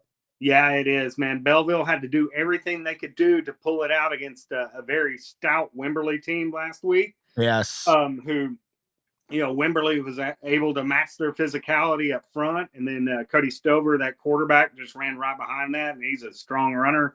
Gilmer's going to be a little bit different animal for Belleville. They're more like the Silsbees, right? Yes. Where they're big. They're strong on the offensive line, but they're really going to try to get one of the fastest guys in 4A into space, and that's Will Henderson, the running back. And you give Will Henderson any room, he's gone. He'll take it to the house. So Belleville's defense will have to be really cognizant on where Will Henderson is at all time. Caden Tennyson, the quarterback for Gilmer, can get it out to Brendan Webb. He can take off on you also. So the Belleville defense and DJ Sanders are going to have to play a really good, clean game to slow this Gilmer offense down. Yeah, but to me, this game, it all is on what Gilmer can do defensively, because even beating Carthage, they gave up over 40 points. Pleasant Grove, just ran over them and around them all day. That has been the weakness for Gilmer, even against average teams. And when you look at this slot T, and when you look at what they can do, and they do it different than other slot T teams, that you don't really see a lot of the, what we call the shitty guard read as much with them. They do it with their quarterback. And you and I joke about it. Like, this guy, he doesn't throw one pass a game, but the mastery that he does with the misdirection and stuff, it's fun to watch. If you're at the game or if you're just watching on TV, just watch how he does the handoffs and stuff.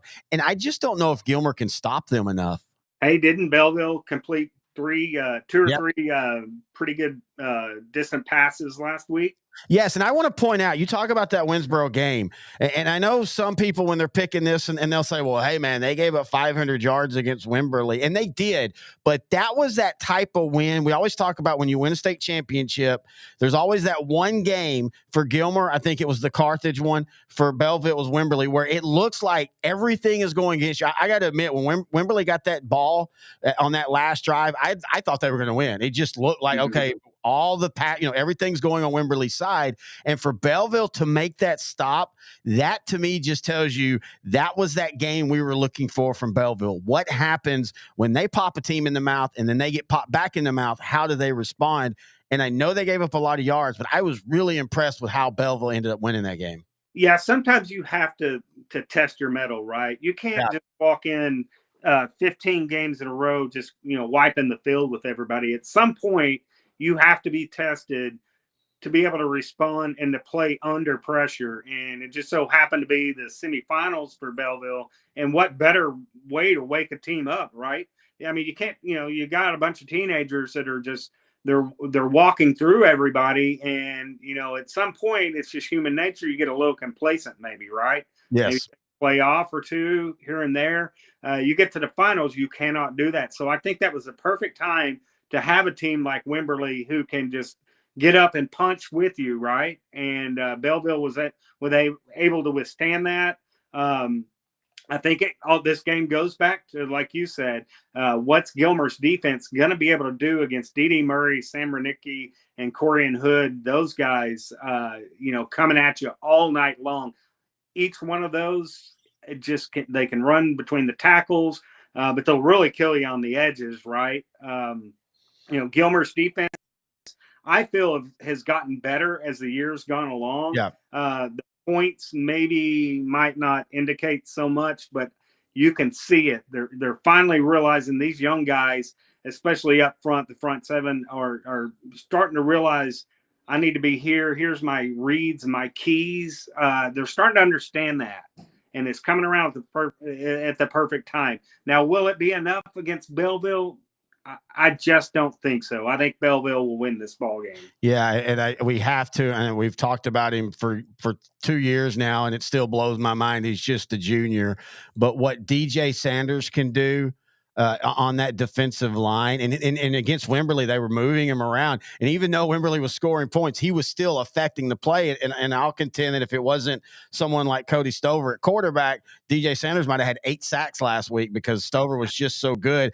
And I just worry with this offense that's predicated on the slip screens and then Henderson running the ball. I just think that Belleville can make enough stops. Now, I do think both teams will score. I think it kind of is going to resemble the Wimberley game, but I'm like you. I think Belleville wins like 42-35, something like that. Yeah, DJ Sanders is so disruptive that he takes many times double teams, right? Which throws your whole offensive game plan out. I mean, on its side sometimes, when you're having to commit 2 guys to 1 guy. And I feel like there's going to be times where Gilmer's going to have to double team DJ Sanders. You can't just chip DJ Sanders. You have to get a hat on him. You've got to move him out of there, at least keep him from getting a little bit of penetration, because, man, those slip screens, jet sweeps, when there's penetration, it just does not work.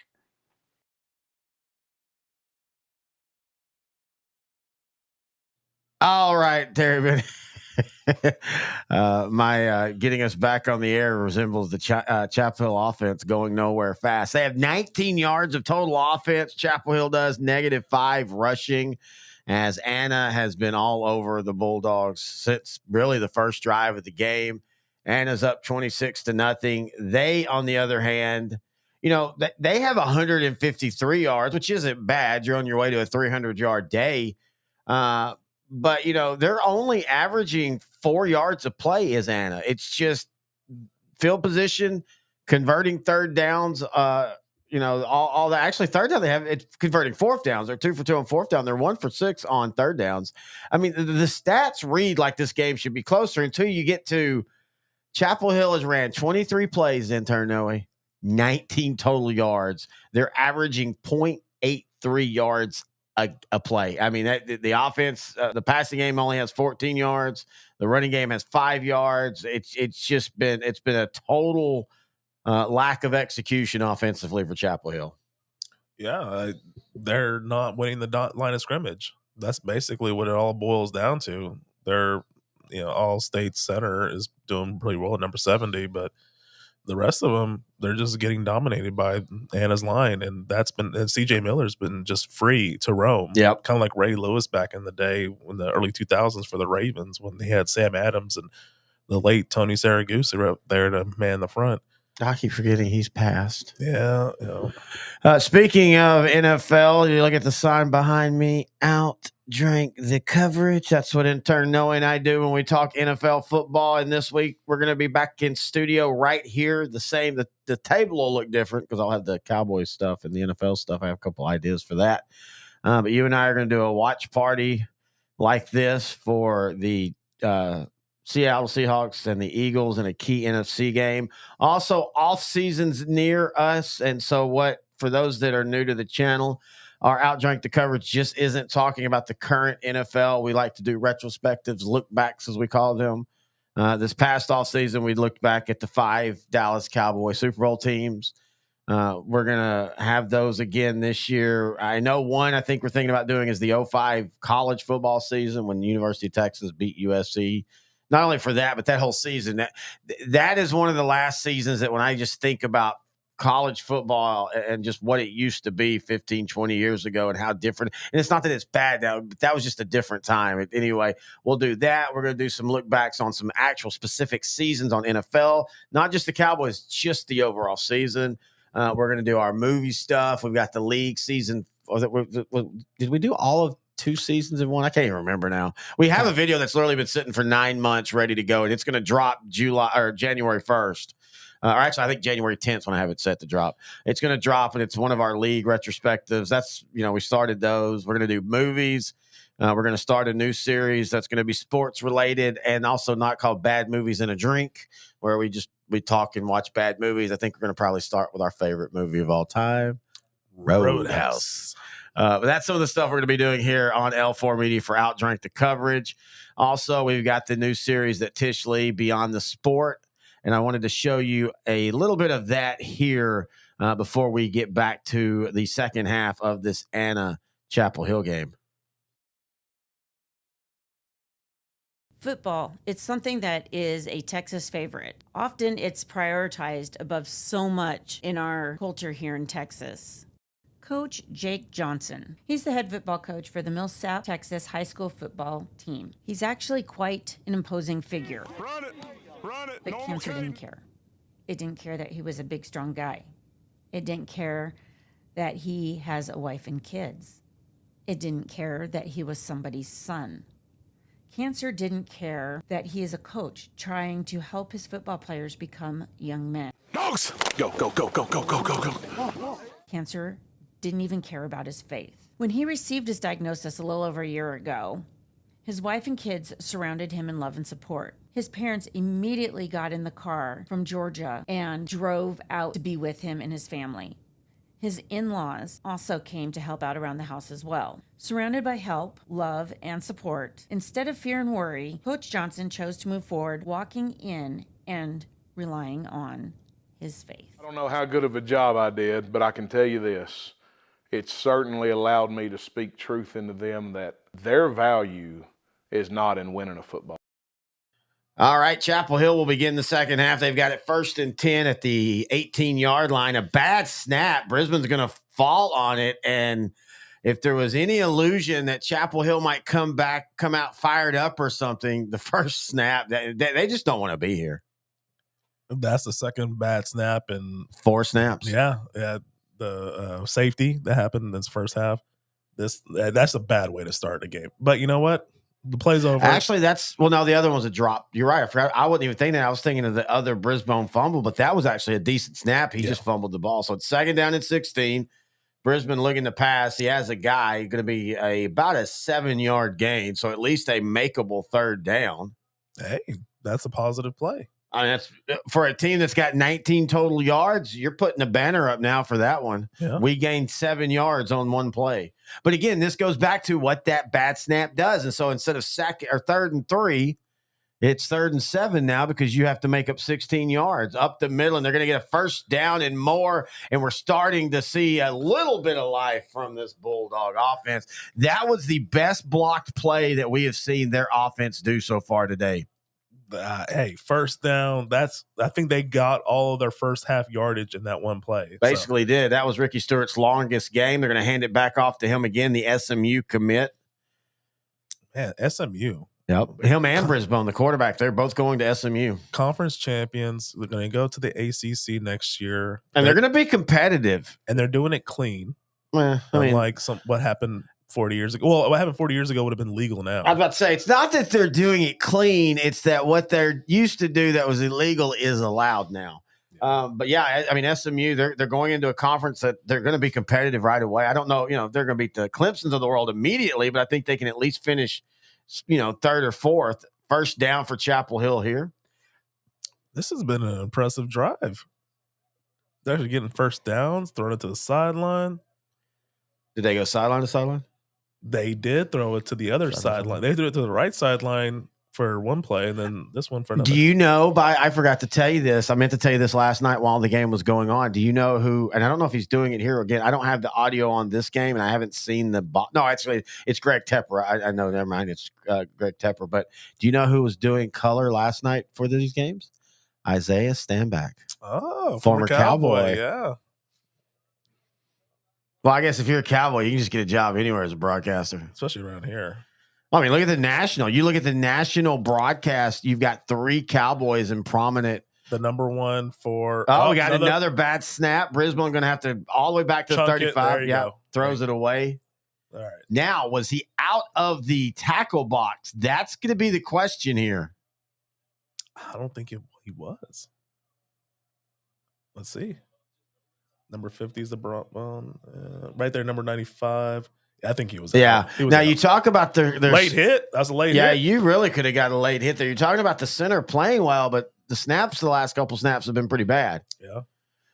I'm over here praising the guy. But anyway, we're talking about, the broadcast. You've got the number 1 CBS is Romo, the number 1 at Monday night, who used to be Fox is Eggman, and then Daryl Johnson, who I think should be higher up, is the number 2 for Fox. Greg Olson's doing such a great job for Fox right now, though. Brisbane's going to scramble, and he's going to get a first down and more, and we're starting to see Chapel Hill move the ball down the field as they're going to be inside the 30. It's obvious to say this is the best drive that they had. This is the deepest they've been in Anna's territory. Coach X would like that joke. I'm trying to edit myself since we're doing sideline to sideline. Yeah, it's outdrank the sideline. Hey, there we go. Handoff. But then now. I remember some of the inappropriate stuff Grant said. I was about to say Ricky Stewart's going to get tackled there for a loss. Exactly. We could trade like Pixar and like innuendos. That's what we've been doing. I'm actually telling Coach X he liked my Anna joke. Yeah, that was like the first, or outside of the bad snaps, it was probably the first bad play by Chapel Hill there. So 2nd and 14. Ball at the 34. Yep, 8:12 left here in the third quarter. Chapel Hill trails 26-0.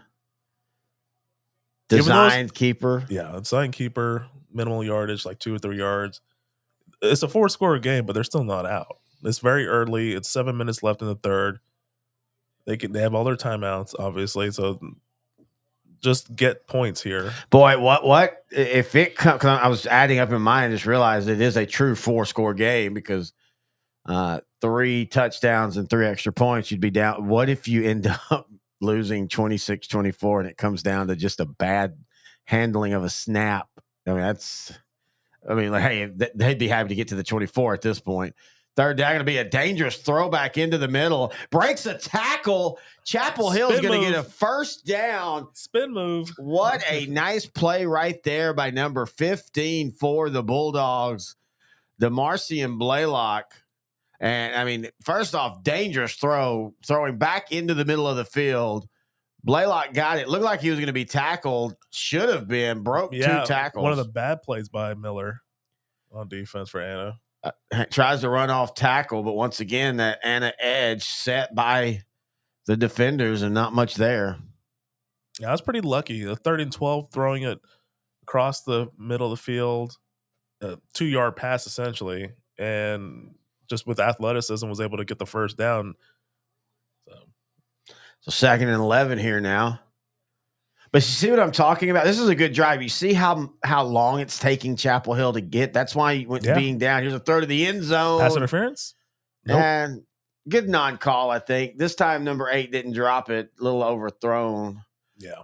But this is what I was talking about. You're gonna, and they're an explosive offense, but Anna's doing such a good job of forcing them to take every second they can to get down the field. And even if you score here, half the quarter's already been gone. Now the positive is half the quarter's been gone, so Anna hasn't had a chance to score or even touch the ball. Chapel Hill got the ball to begin things here. Brisbane wide open, looking to throw. 3rd and 11. Now being pressured. Oh my gosh. 3rd and 11. You cannot take that sack. Yeah, that's not a good one right there. It was great. It was great protection for him too. Just throw it away. Well, I don't know how good their kicker is, but Grace Stewart. What's a field goal going to do for you at this point? Yeah, I think at this point you just still. I guess no. I say that, but it's in the 4 scores. You got to get 4 scores 3 touchdowns and a field goal, you have the lead. Can they make a 48-yard field goal, though? Oh, no. Nope. They're going for it. Yeah, they're going to go for it on 4th and 18. Is that a different quarterback? No, wait. yeah. What, wrong colors. Never mind. Whoa. Brisbane now 4th and 18, needing a miracle, being pressured, tries to escape. He does. He's going to try to run for it. He's going to fumble the ball, going to be picked up. Now Anna's trying to return it to the 15, out to the 20, and so that just worked like a 4th down. So Chapel Hill's deepest penetration into Anna's territory comes up empty. Quit laughing, you 5-year-old. You didn't pause that time. I didn't. Oh man, yeah. I as soon as I saw him about to run, I was like, don't run. And sure enough. Thing is, though, he was only about 2 yards short when he fumbled. And the fumble doesn't, I mean, it just a stat at this point. And it didn't really get much out of it. Whoa, we got 2,000 people in here. Hello, everybody. Sorry that you picked this game at this moment. Like, what did you, I have to ask people, did y'all like come in? Like, y'all are just like, hey, I wonder how this game is going. Hey, Chase Burnett, big old school Belleville fan. He's gonna be. Give me your prediction, Chase, if you're listening still. What's the score today? Anna with a handoff, 5 minutes. Now, the one good thing for Anna is Chapel Hill wore down the quarter for you. I mean, at this point, Anna, you're just trying to count seconds down and get out of here. You don't want to have to do anything crazy. So if it was me, 4 scores, I'm going to run that clock down to about 10 seconds and then get to the line of scrimmage and start my play. At this point, you're in control of the game. Might as well just speed up the end. And just, I mean, that was Chapel Hill's best opportunity to do anything, and they still didn't convert on 4th down. Yeah, and it felt like if they'd have scored there might have been some life. But there would have been some life for sure. 4:53 left third. Going to hand off to Chumley, who's already had 3 touchdowns, and he's going to get a first down here. Reset the clock or reset the downs. Yeah, I would just right now it's 35 seconds left. I just run it down to about 4:20 and then just run your play. I agree, but you have to do it in the flow of your offense. If you start trying to delay too much, then your offense gets stagnant. So you have to be still running your scheme, still running your plays, just taking a couple more seconds each time before you snap. And they're doing that now, as you see, the snaps getting down to under 8. Well, to your point, like I don't want the defense to be able to time the snap. Exactly. Either, so. And if you start just waiting till 4 or 5 seconds, if 4 or 5 seconds for sure, then it's very obvious. But like maybe 10, 15 seconds, then it'd be a little bit better. And they're just going to run it out the rest of the way. I mean, Taylor Lee's at the game. Got a great image. Oh, that's going to be awesome. You got to post that. I don't know if you can hear us, but he's at the game filming right now. Nice. Yeah, AT&T is a pretty nice stadium. It's been 15 years old now. 2009. Yeah, so it's the 15th season of the new, or not new, stadium. Second down, going to be a first down and more for Chapel Hill on the throw and catch. So they haven't even missed Jacob Emmers today. He was here early, had 2 catches early, hurt his shoulder, and you wouldn't even know it. I mean, Anna, and again, the weird thing is at 26-0, Anna, they haven't had to, but Anna's not. It's not like they've got 400 yards of offense. They're averaging 4.5 yards a play. Like they're literally averaging for every place 4.5 yards. They're not having a lot of big with a lot of small, and so it's just this has just been a weird game. I mean, like right there is a good example. They already had Anna or Chapel Hill 1 yard past the line of scrimmage. Mm-hmm. So it always starts at the line. That is the foundation of any good football team. And right now, Anna's proven to be the better team. They don't really need their star wide receiver if they can just run it every play. Yeah. And have max protection using only 5 down linemen. So it's elementary at that point. 3 minutes left in the third quarter. I mean, this seems like it's going to be a 4-score game going to the fourth quarter. It's becoming more predictable that Anna's going to get their first championship. Oh, yeah. They, again, wait till 1 second to snap. Now we got a flag on the play. Hey. Probably going to be a procedural penalty on the offense. That looked like. Legal formation? Maybe because they look like they had 5 guys in the backfield. Okay. Yep, legal formation. Well, I guess we can start talking about different aspects of this game, like that referee. He seems nice. He seems nice, but I think he should have different pairs of glasses. Why? I just don't like the pair of glasses he's wearing right now. Are you I think he always should this wear. judgy? Do you judge me and my glasses? Yeah, I like to judge judges. You judge? Mhm. You judge Red? I actually like that frame on you. Thank you. It's just reading glasses. I'm going to get in the offseason real glasses. 2nd and 15, they throw a little tunnel screen to the wide receiver, gets out over the 50-yard line. Going to be about 3rd and 7 right there with 2 minutes left. As again, Anna moving this third quarter along. At least one thing about it, if this game continues at this pace, we'll have plenty of time in between games. We won't have to have a quick run up. Yeah.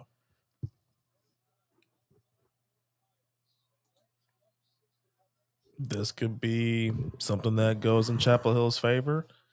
I don't think Anna is going to go for it on 4th down if they don't convert here on 3rd and 9. No.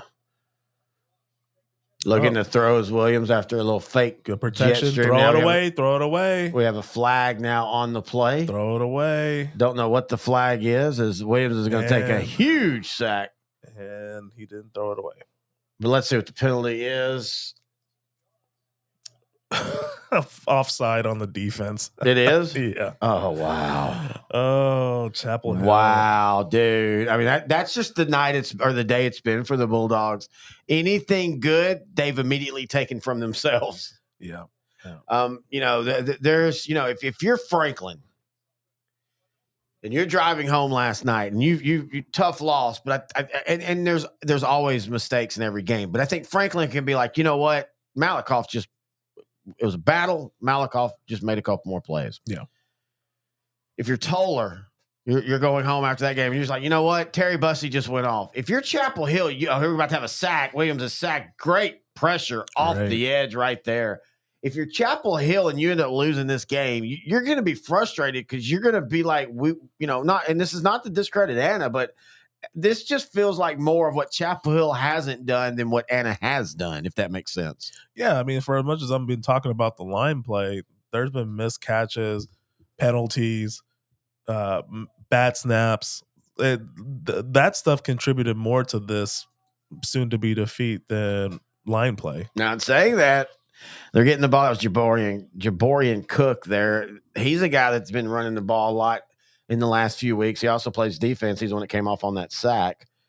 Again, if Chapel Hill can get an explosive play somewhere here, as they're going to get the return up to the 15-yard line, get an explosive play, get a touchdown. I mean, if you can find a way to get a touchdown in a minute 18 especially, but at least within the first 2 minutes of the fourth quarter, get that touchdown, and then you're at least in play again. And man, it just now, how bad does that drive that just ended look? If they'd have put points on the board and now be getting the ball back, we could be singing a different tune. But I'm going to say it again, unless they all of a sudden start exploding for chunk yardage, I just don't know if Chapel Hill is going to have time at this point, because it does look like at least Anna's going to get 2 first downs every drive. I think Chapel Hill's held them to 3 and out one time so far today. I think they need to implement some of the Jeff Raridan trick plays that he may or may not be famous for. I love the generic right there. That was I mean, pretty they need good. to do something different on offense. I think a trick play or two wouldn't hurt at this point. They're already down 4 touchdowns. They haven't, or not 4 touchdowns, 4 scores. They haven't scored anything. So, Oh, dude. We'll be right back. Little commercial. Are you an athletic director or coach looking to make your locker room pop, looking to refresh your look, looking to redo your brand? Well, check out SI Design and Printing. They're going to transform your sports organization athletic facilities into what you're looking for by enhancing the student athlete experience, boasting the brand, and honoring your past. They do that with banners, backlit signage, locker graphics, window graphics, fence mesh graphic designs, and so much more. If you need a refresh, SI Design is going to help you do that. Check them out online, sidesign.net. And hey, if you're a parent or a grandparent, they've got something for you as well, as SI Design is the leading provider of custom sports prints. They offer a variety of products, including posters, banners, canvases, and more. All you have to do is upload your high-quality studio or action shot, and SI Design will create the memory for you. For more information, all you have to do is go to their website, sidesign.net/sports prints, and you'll get all the information that you need. You can also find them on Facebook. Just type in SI Design and Printing. Give them a call, 254-405-9492, or you can email them, info@sidesign.net, and tell Kyle that's Sideline to Side. Order. Terry, been back here. Sorry, quick commercial break because food got here and I had to go get it real quick. So you will see some eating on the air.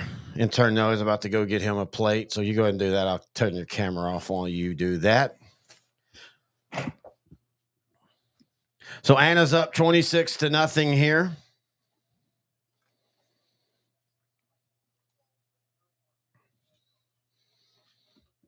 Chapel Hill with the ball.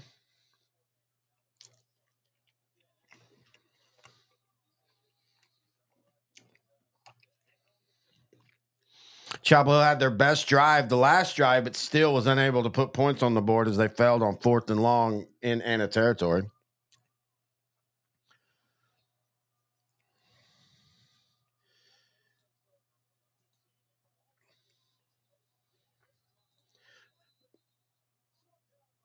Another penetration by the Anna defense.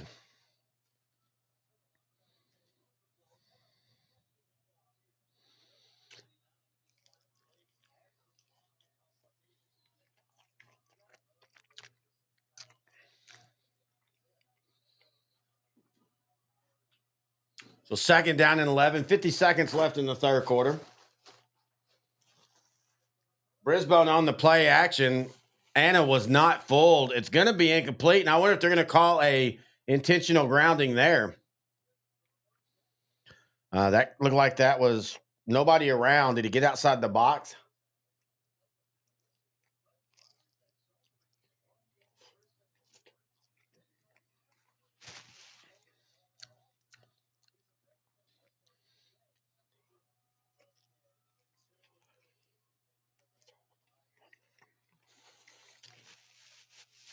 Third down and 11. Draw play up to Ricky Stewart. He's going to get the first down up to the 30-yard line. So signs of life for Chapel Hill here.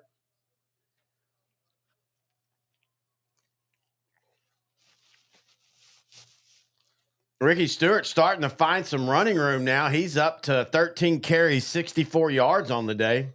Just had his longest run of 19 or 16 yards. Brisbane looking to throw. Now he's going to throw the ball over the middle of the field. Ball's intercepted. Oh, he dropped it.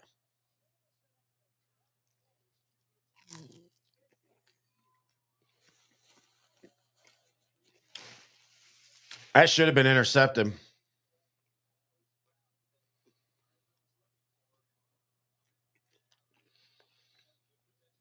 Right in the wickets.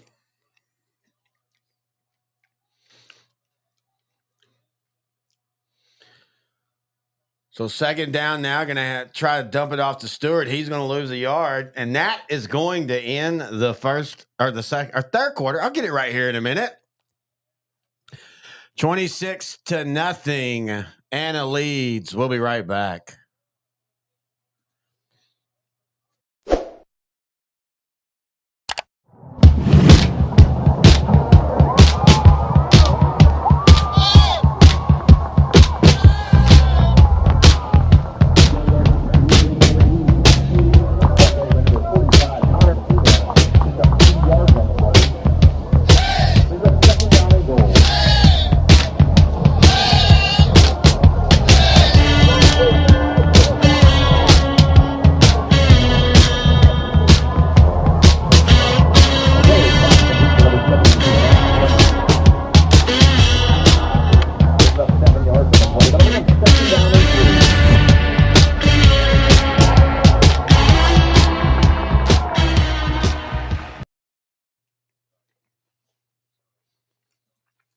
Are you an athletic director or coach looking to make your locker room pop, looking to refresh your look, looking to redo your brand? Well, check out SI Design and Printing. They're going to transform your sports organization athletic facilities into what you're looking for by enhancing the student athlete experience, boasting the brand, and honoring your past. They do that with banners, backlit signage, locker graphics, window graphics, fence mesh graphic designs, and so much more. If you need a refresh, SI Design is going to help you do that. Check them out online, sidesign.net. And hey, if you're a parent or a grandparent, they've got something for you as well, as SI Design is the leading provider of custom sports prints. They offer a variety of products, including posters, banners, canvases, and more. All you have to do is upload your high quality studio or action shot, and SI Design will create the memory for you. For more information, all you have to do is go to their website, sidesign.net/sports prints, and you'll get all the information that you need. You can also find them on Facebook. Just type in SI Design and Printing. Give them a call, 254-405-9492, or you can email them, info@sidesign.net, and tell Kyle that's Sideline to Side. Terry Bennett back here, intern Noe back here as well. You can't see him because the camera's off. What were you thought I was talking? Wow. Wow.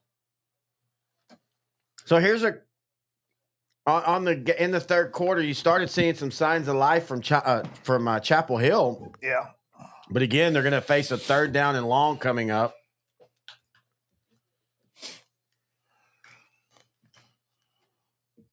Okay. The intern is back. The intern is back. Guess who's back? Back Guess again. Intern's back. Tell a friend. The intern's back. I think so far, now give an offensive and a defensive player of the game. I think so far it's 35 on defense for Anna. CJ Miller, yeah. And then Chumley. Yeah. 3 touchdowns. DeAndre Williams has controlled the game well at quarterback. Just a sophomore, man. They're going to be moving up to 5A Division II, and that's a tough division up there with the likes of Alito and all. But I think Anna will be able to compete. Alito's playing tonight, aren't they? Or tomorrow? Go a little trick play. Tried to did a throw to the wide receiver on a double throw, but nobody was open, so he just smartly gets a few yards. Yeah, Alito plays tonight. And a secondary, man. Great coverage. Yeah, good discipline right there. But, I mean, at this point, you're playing your role, and you're like, hey, if they're just going to throw it over there, I'm going to let them take care of them, and I'm just going to, mind my side of the field. So you're a head coach. You're up 4 scores, fourth quarter. Do you just start blitzing? I don't know. Or do you do I think it depends. That's a good question. I think, good play right there for Chapel Hill. If it's going to be called a call. Now, in the championship game in high school, they do have review. I think your questions, a lot of it depends on who you're playing, like what style of team you're playing. If you're playing a team that's throwing the ball over the field, you probably want to still just at this point play soft coverage, just be smart, don't give a big play. But if you're playing a team like Chapel Hill where their run game is so important, then I think you start selling out and you're going to force Brisbane to beat you throwing the ball. Yeah, his legs are definitely better than his arm, from what I've seen. All right, they are going to review the play, so we'll take a quick break here. AKA, I'm going to go get a pizza. Helmets don't protect every direction of force. And in some sports, a helmet just isn't part of the equipment, like basketball or soccer. Hockey has a small type of helmet. They just don't protect you against all the directions of forces that come into play. You can get forces on top of your head, on the side, on the back, but under the chin, there's nothing to protect that except for a physiologically positioned jaw. Putting your jaw in its physiologic rest position brings the actual jawbone away from the skull so that when you receive that force from an impact, that force doesn't get translated through the joint into that cradle of the skull, injuring the brain.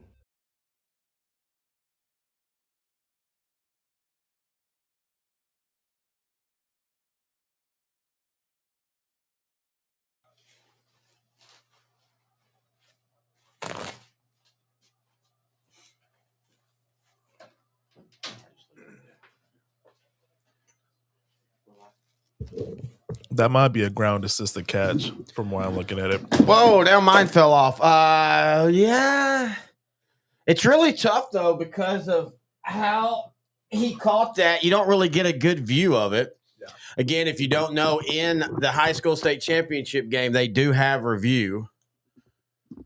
I still don't know how I feel about that. Like, I like it for here, but man, what if you? So there's. Hang on, let me wait till the review here.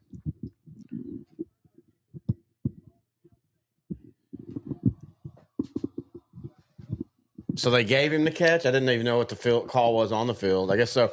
So last year, Silsby and Cuero in the state semifinal. Yeah. I'm sorry, the state or the region semifinal. Cuero won on a controversial call. I can't remember. I think he was down before he threw the ball for a 2-point conversion. And if they'd have had reviews, Silsby would have won. So if that game would have been played at state, but since it wasn't, so I don't really know how I feel about the. Hey, tell me those. I don't really know how I feel about that. Seeing the athleticism here on sideline to sideline, outrage coverage. But you need him? You got to catch with. I got another one. You got to catch with your hand, not your body. There you go. Catch with your face. As hits the sideline to sideline watching party and eating hour. Taylor Lee was just saying the same thing we were. If you look at the stats, this doesn't look like a 26-28 or 26-0 game. Again, Anna has not necessarily been prolific offensively. Part of it being good field position, first off. I mean, all three of their drives were short distance, including the big punt return.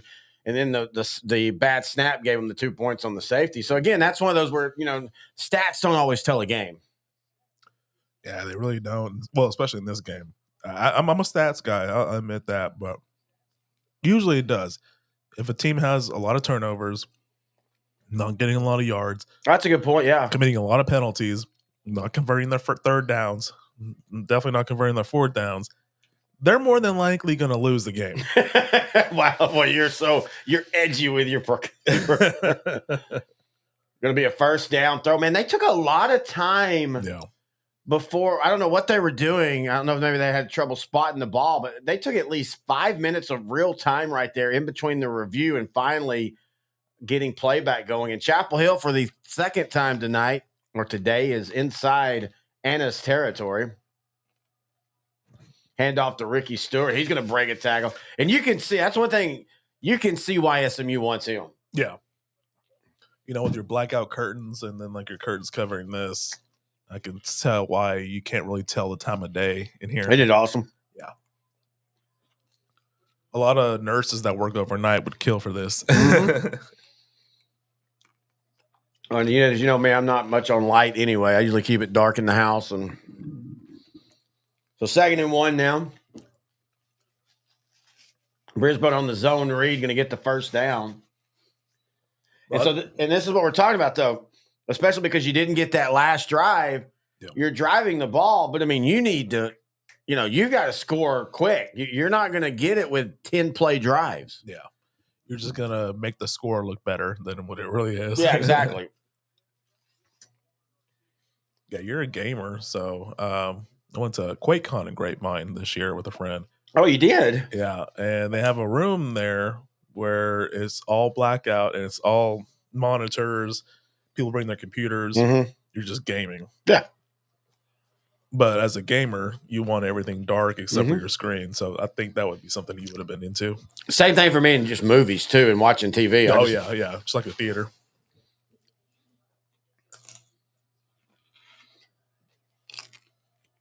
In fact, when I was doing this the last 2 days by myself and I had the camera on the table right close to me, I just had these lights off because the Christmas tree and then the neon lights. But with being 2 of us in here and one of us not being a white person, I didn't want to scare somebody and they think there's a demon over in the corner talking.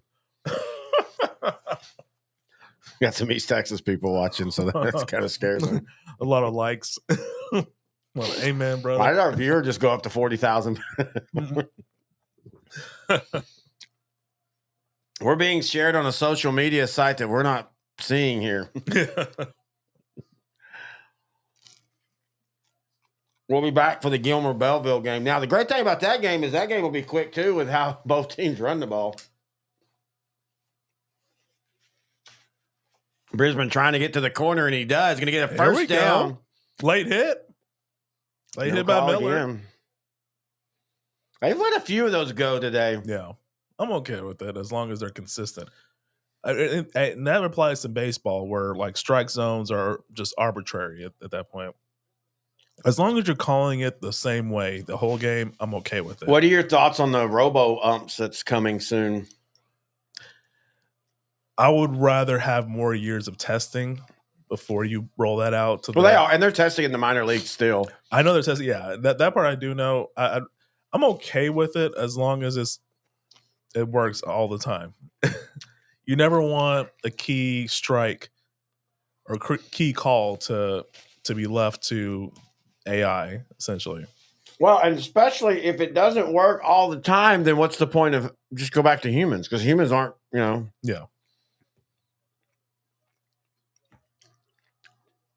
I want them to name their robot umpire Angel Hernandez. Handoff up the middle. Anna keeps Chapel Hill out of the end zone. And again, this is 4-down territory. So. 4-down territory. This has been a nice drive, but Chapel Hill has no sense of urgency here. Yeah. You should be getting up and running a play. Yeah, right now it's 8:30 left in the fourth quarter, still down 26-0. You need 4 scores. You have all your timeouts. So that's one good thing. But, I mean, yeah, 4-down territory at the 2-yard line. They're taking their pretty little time to make this play. They're pretty little time. I like that. Little toss will actually count as that was a touchdown. Man. Great defense right there. Great tackle. I almost would say, without even thinking about it, just run the same play again, but cut inside. I think that play was designed to go out. You're not supposed to cut in. He just cut in late. Yeah, I'm like, they kind of built like a little umbrella, almost like a pass play. But, like, yeah, there was an opening right up the middle. He didn't run that way, though. Chapel Hill now is having to call a timeout because they don't know what they want to do here on 4th down. We'll take a quick break. We'll be right back. I was just going to. Are you an athletic director or coach looking to make your locker room pop, looking to refresh your look, looking to redo your brand? Well, check out SI Design and Printing. They're going to transform your sports organization athletic facilities into what you're looking for by enhancing the student athlete experience, boasting the brand, and honoring your past. They do that with banners, backlit signage, locker graphics, window graphics, fence mesh graphic designs, and so much more. If you need a refresh, SI Design is going to help you do that. Check them out online, sidesign.net. And hey, if you're a parent or a grandparent, they've got something for you as well, as SI Design is the leading provider of custom sports prints. They offer a variety of products, including posters, banners, canvases, and more.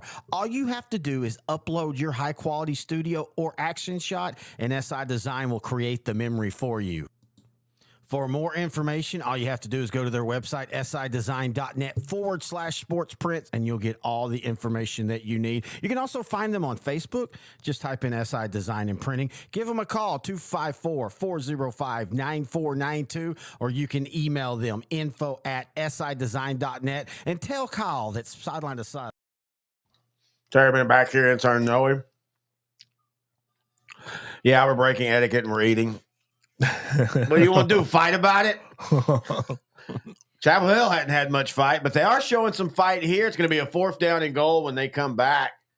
Basically, a long shot, even if you score, but if you don't score, you can basically close the door on it. If you don't score, close the door. And this is why, you never know what you're going to get with any football game. But as Grant and I always talk about on sideline to sideline, you never know what you're going to get when you've got teenagers playing this sport. Yeah. And if you just told me that Anna would hold Chapel Hill scoreless into the 4th quarter, I'd have been. I just don't believe you.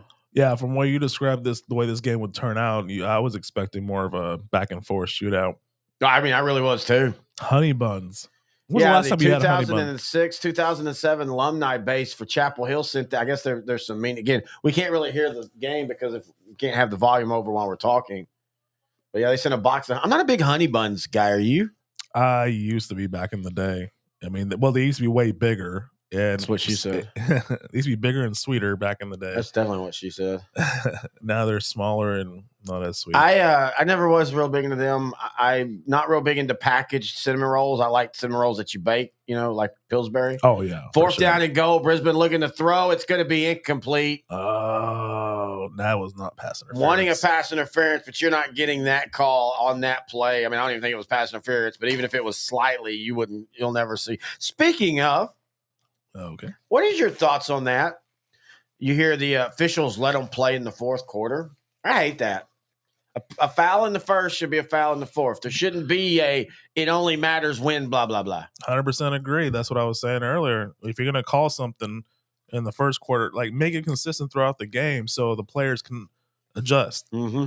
They shouldn't just be changing the rules per quarter. That's not how football go. So Anna's going to get their first state championship. Yeah, this is basic guarantee. In their first appearance. Unless they just completely... I don't even see a path that they could. Just run 3 draw plays, kill the clock. You're good. You're going to punt here unless Chapel Hill is in full give-up mode. There you go, 2 yards. Chumley with a hard carry right there. Next snap should be at 7:05. Seriously, 7:05 to go. You said next snap. Like, wow, you're timing out your murders? Neck snap. Neck snap. That's about 30, if you want to snap it at 5. Yeah, it's not at 5. About every time, let the play clock get set, snap at 5. Let the play clock get set, snap at 5, and you'll be out of here in 10 minutes. Yeah. I mean, I don't think Chapel Hill players want to be there right now. That I think they know what the end of this game is going to be. So they snapped it at 7:09. Another draw. Got a few yards. It'll be 3rd and 3 coming up. 3rd and 2, 3-ish. Yeah, they're going to kill the clock again. Let's see. Next snap should be at 6:20. Now, debate on this one. Did Chapel Hill play good defense today, or did Anna realize early that they only needed a certain amount of thing and kind of went conservative? I don't really know. Well, it felt like Anna could move the ball at will when it was still early and they really needed to. They're looking to throw here. They moved well on that first series, and the rest of the series has been kind of just plodding along, getting 3 yards here, 4 yards here. Right now, they just threw for a first down, and they really didn't need their star wide receiver, like you mentioned earlier, Emmers. Yeah. Even without him, they've been relying on the running game. Well, and part of that's, him being out early in the year for most of the year, that I think made them a better offense because you had to find other people. Yeah. And then when he came back, again, he didn't end up doing much in this game because of the injury, but he made a couple key touchdowns in that Stephenville game that was back and forth. He made the game-winning, almost Hail Mary-esque style when they beat Frisco Panther Creek 42-38. Yeah, in this game, I would say it's a combination. I think Anna was the better team in this game. Yeah, but Chapel Hill did a lot of self-destructing on their end as well. So missed catches, bad snaps. So when they look, and like I said, when I say what I'm about to say, and I said it earlier, I don't mean it like they woke up and said we don't want to play. Sometimes a team just for whatever reason just doesn't.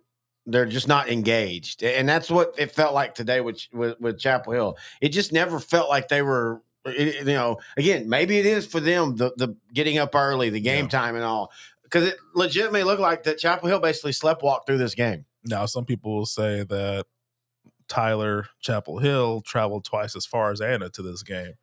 Wide open for Anna now. Big play right down the middle of the field. And that's all she wrote. Yeah, but I mean, you traveled 128 miles. That's versus not 63. Huh? It's literally twice the distance. Yeah. I mean, that's not. And you could even make the case that where Anna came from, traffic-wise, that could be just as the trip could literally be just as long for them. You grew up in East Texas. I grew up here. You've been living here probably longer than you lived in East Texas. Almost, yeah. You know probably more, just as much as I do, about the traffic in the DFW area. It sucks. Yeah, so especially during rush hour, especially for big games like this on a Friday morning. They're still passing. That's the funny part. I mean, it's a screen pass, but still, like, you'll see that in high school, man. yeah. It's like, that's very much like college too. They're going to still run their offense. And we went from like 2,000 viewers to 5.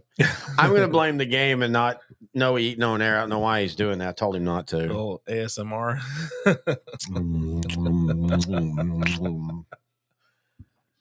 What time does it say? Well, it's 4:45. Actual time on the No, time in the real world. 1:33 p.m. Okay, so yeah, we will be able to get a full pregame in for Belleville versus Gilmer. Yep. I'm excited about that one. I was excited about this one too. But I will say this, and you can't help it, but so far, outside of the Malakoff game, it's been kind of a blah state championship week. Now, Gunter Tidehaven was 30-14. That game was a lot closer for most of that, but I never felt Gunter wasn't going to win that game. So we've yet to have, outside of Malakoff Franklin, we're now about to be the 7th state championship game played, and we've yet to have. And this will be the first shutout for the season. Yeah, so far for this one, championship day for the championship week, and it probably will be the only one. First down, and that's going to do it with 3:50 left. I mean, Chapel Hill has 2 timeouts. Oh, they're not going to use them. And why is the time stop? Do they stop for first down? Yeah, they stop for it. Yeah. So Texas high school is literally NCAA rules. Oh, okay. Other states use there's another organization, I can't remember what it is, but Texas, and this is part of why one of the things I think that makes Texas good at college football is we've grew up playing under the same rules, and so there's no adjustments. So like when you play a team in Arkansas, you have to play, when you're in Arkansas, you play by Arkansas rules, and some of the blocking's different. Some of the things that we can get away with here in Texas and Arkansas is a penalty, and so forth. Yeah, I really think across the board, across all levels, they should all be the same rules. I think you'll get better talent that way. So instead of 1 foot in, even Pop Warner, make it 2 feet in. Let's see. I like the differences on that. I like that. That makes it unique. College is unique. 1 foot down. College is unique. You fall down, you're down. In the NFL, you fall down. You can I guess as up. an NFL fan, like it always frustrates me watching these rookies take a year to finally get acclimated to the NFL. I just want to see some immediate action. Golly, man, have some patience there, brother. I know. But yeah, you always see that. That's a general rule of thumb. Usually, the very, very elite are just they become stars in the rookie year, but a lot of those players that come in, they need about a year to get acclimated to NFL roles, and then by year 2 and 3, you start to see the real progress. I don't know as far as for the role part, you're right, but I'm talking about just, it used to be when you drafted a wide receiver, it was 2 years. I don't think it's like that anymore now because, again, we go back to kids are more advanced in their knowledge and ability in football now than they were even 20 years ago. Yeah. And so they come in and they're already running intricate pass offenses in college. If you're at the right college, of course. Right. But you're as a wide receiver at most colleges, you're running every route in the route tree. It's not like before where you only did certain things. And so in the NFL, you had to see, like, you used to not see many zones in college. It was always just man up. You ran man. That's what you did. Yeah. Now you see as much zone and stuff. So when a wide receiver and quarterbacks go to the NFL, I think they're acclimated better because of that. And I think you're seeing that with wide receivers. Now, like you look at Najiba for Seattle, he's finally coming up, but a lot of people are like, man, he's a bust so far. Yeah. When there used to be a time it'd be like, oh, he's a rookie receiver, give him 2 years. Now the expectation is you're going to be better quicker. Yeah, just like with his teammate DK Metcalf, it took him about half a year, but I think that's been more the norm of this generation where the receivers coming into the NFL. Yeah. It takes them less and less time to get acclimated. Justin Jefferson and Chase were like day one, they were already elite. But for most of them, it's been a year. Some of the ones that are also good, but they need a little more time, it's been 1 year. So yeah, it has like trimmed down a little bit. But yeah, to your point, like they're starting to get more savvy and knowledgeable about how things work. We're in a commercial break here. So since we'll have plenty of time. Whoa, calm down. Hitting my knee on this table. Since we'll have plenty of time, as soon as this game is over, we'll end this stream. Our next one starts at 2 p.m. That's the pregame for Gilmer versus Belleville. East Texas versus Southeast Texas, Region 2 versus Region 3. Gilmer has been to the state championship many times. Belleville's making their first trip since like 61, I think it is. Oh, wow. There's probably a few people alive from then. What, 62 years ago? Yeah. 61, I think it was 61 was when they went. I had the stat, and we were just talking about this earlier. I was like, at this point of the year, you'd ask something about us doing recap shows, and we did for a few years. But honestly, at this point of the year, man, the informational fatigue sets in to where you just need to kind of take some time back and then it's just, man, there's just so much. The seniors on that class, if it was 61, would be 80 years old now. Jeez, man. We're getting old. I mean, just based off of that, I mean, there should be players still alive from that time period. Well, I'd hope so. What was it we were talking about? Somebody? Oh, the Rangers. The Rangers had signed a guy a couple weeks ago or a week ago now, and I said something about, that's a good old veteran, an old guy, an old arm. And I looked, I'm like 13 years older than him. Son of a bitch. But I don't feel my age. I mean, my knees do, but I mean, just like me mentally, like I have to remind myself I'm 45 as I'm sitting there playing video games and talking trash to a 12-year-old. You know what? I mean, as I get older, I'm been trying to just make sure I work my brain. Yes. I think every day. Yes. All right. I try to get you to do that Immaculate Grid game every morning. It's they have a football, baseball, basketball version, but I do the football one.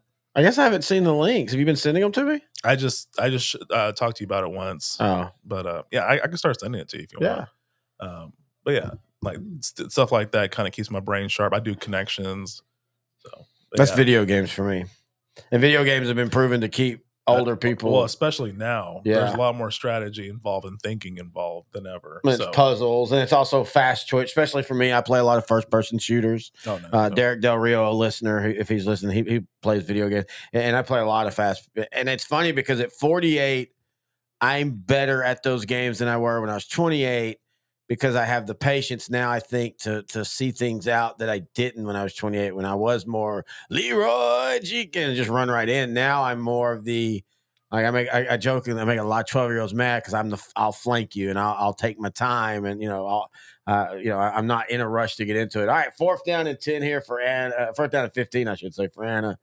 As a minute 59 left, going to dump it off to Chumley. He's going to go out of bounds. Chapel Hill will take over, but Anna, your Coyotes are the state champions of Class 4A Division I. Congratulations to Seth Parr on the job that he's done. Again, a lot of it is the population explosion. Again, they're moving up to 5A, but you still got to just give them credit for, and Seth Parr, I mean, Anna's a team that's, was a doormat for years. This isn't even they used to be great. This is their first time to the state championship game. This is their first time to win a state championship, obviously. And I think they're well built to go into 5A Division II, and they're going to be competitive. I don't know how competitive they'll be right off, but when you've got Zeandre back for 2 more years, and you've got to, once you win that state championship, that changes inside that athletic department, inside the football room.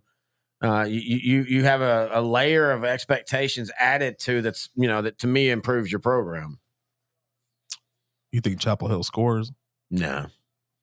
For Chapel Hill, you're gonna. Oh, they changed quarterbacks. Yeah, they got their backup in. For Chapel Hill, you got a lot of talent. Chapel Hill's not going anywhere. They're gonna be a competitive team right back next year. They're gonna be solid. They're gonna be in play for the region. But this is gonna sting for a while because I think they're gonna look in the mirror and realize that they didn't play anywhere near to the best of their abilities. Anna called a timeout, oddly. 122 left in the game. That's a get guys in timeout. Oh, yeah. Coaches on both sides will understand that. Like, Chapel Hill's not going to think that. Again, that's those little high school things that happen. Anna's calling a timeout, 26-0 up, because they're just trying to empty the bench, get guys in, make memories. And so is Chapel Hill, as you said, they've moved their quarterback in. Chapel Hill. Wait, that's got to be wrong. Nope. So 2 drives in the second half. Yep. 32 plays, 55 yards. Good math. Thank you. I actually impressed myself on that. Gotta take a minute now. I might need to lay down. And they've got nothing out of it. Yeah, one in a fumble, one in on downs. I mean, that, Grant and I talked about it in the preview, and I can do math, but I can't work a simple puzzle here. What the heck? There we go. The key for Anna was to get out quick. Yeah. And that's exactly what they did. And again, you go and look at the stats, and it's not Anna has 260 yards on the day on 54 plays, 4.81 yards a play. But what they did is they put points on the board when they had the chance to. And the 3 times that Chapel Hill's got into Anna territory and they've come away with no points. You're literally talking about you score touchdowns. We're talking it's 26-21, and you've got the ball with a minute left, and you're trying to go down and win the game. So it goes back to you just can't. No team can let those opportunities be squandered, but especially if you're a team that doesn't throw the ball a ton and it takes you multiple, 5-10 minute drives, you can't get down there and not be able to cash in. 53 seconds left. Chapel Hill in the offseason, next season, they need to work on their sense of urgency because they had a lack of it in the second half when they really needed to start getting it up and going. Well, I'm going to have to ask Brett Swinney again. He does the play-by-play for Chapel Hill. I'm going to message him while we're waiting for the next show to start because I'm curious, what his thoughts were, because the sense of urgency thing is the thing that stands out the most to me.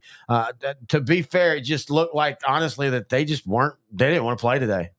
I mean, even when they were getting down, there was no fight. And I mean, sometimes that's it. Yeah, that's going to be it. You don't have to snap the ball again. I just know, man, if my team is down, I want somebody to get a personal foul because I want somebody to be angry. And it just never felt like there was any emotion from Chapel Hill today. Good, bad, or indifferent. Well, no, it was very indifferent, I should say. That's literally how it felt like they played today. So Anna's going to win their first state championship. They're going to win 26-0. Chapel Hill will fall. I apologize. I didn't realize Anna called it on the timeout. I guess they have more people to they called bring it in the game. That's fine. We're going to go ahead, though, and end this stream because we're going to be back in 15 minutes on a new stream. So find that stream. Gilmer versus Belleville. Pregame starts at 2 p.m. Kickoff at 3. Until then, which is like 15 minutes. He's Intern Nohe. I'm Terry Bennett. This has been Outdrink the Sideline.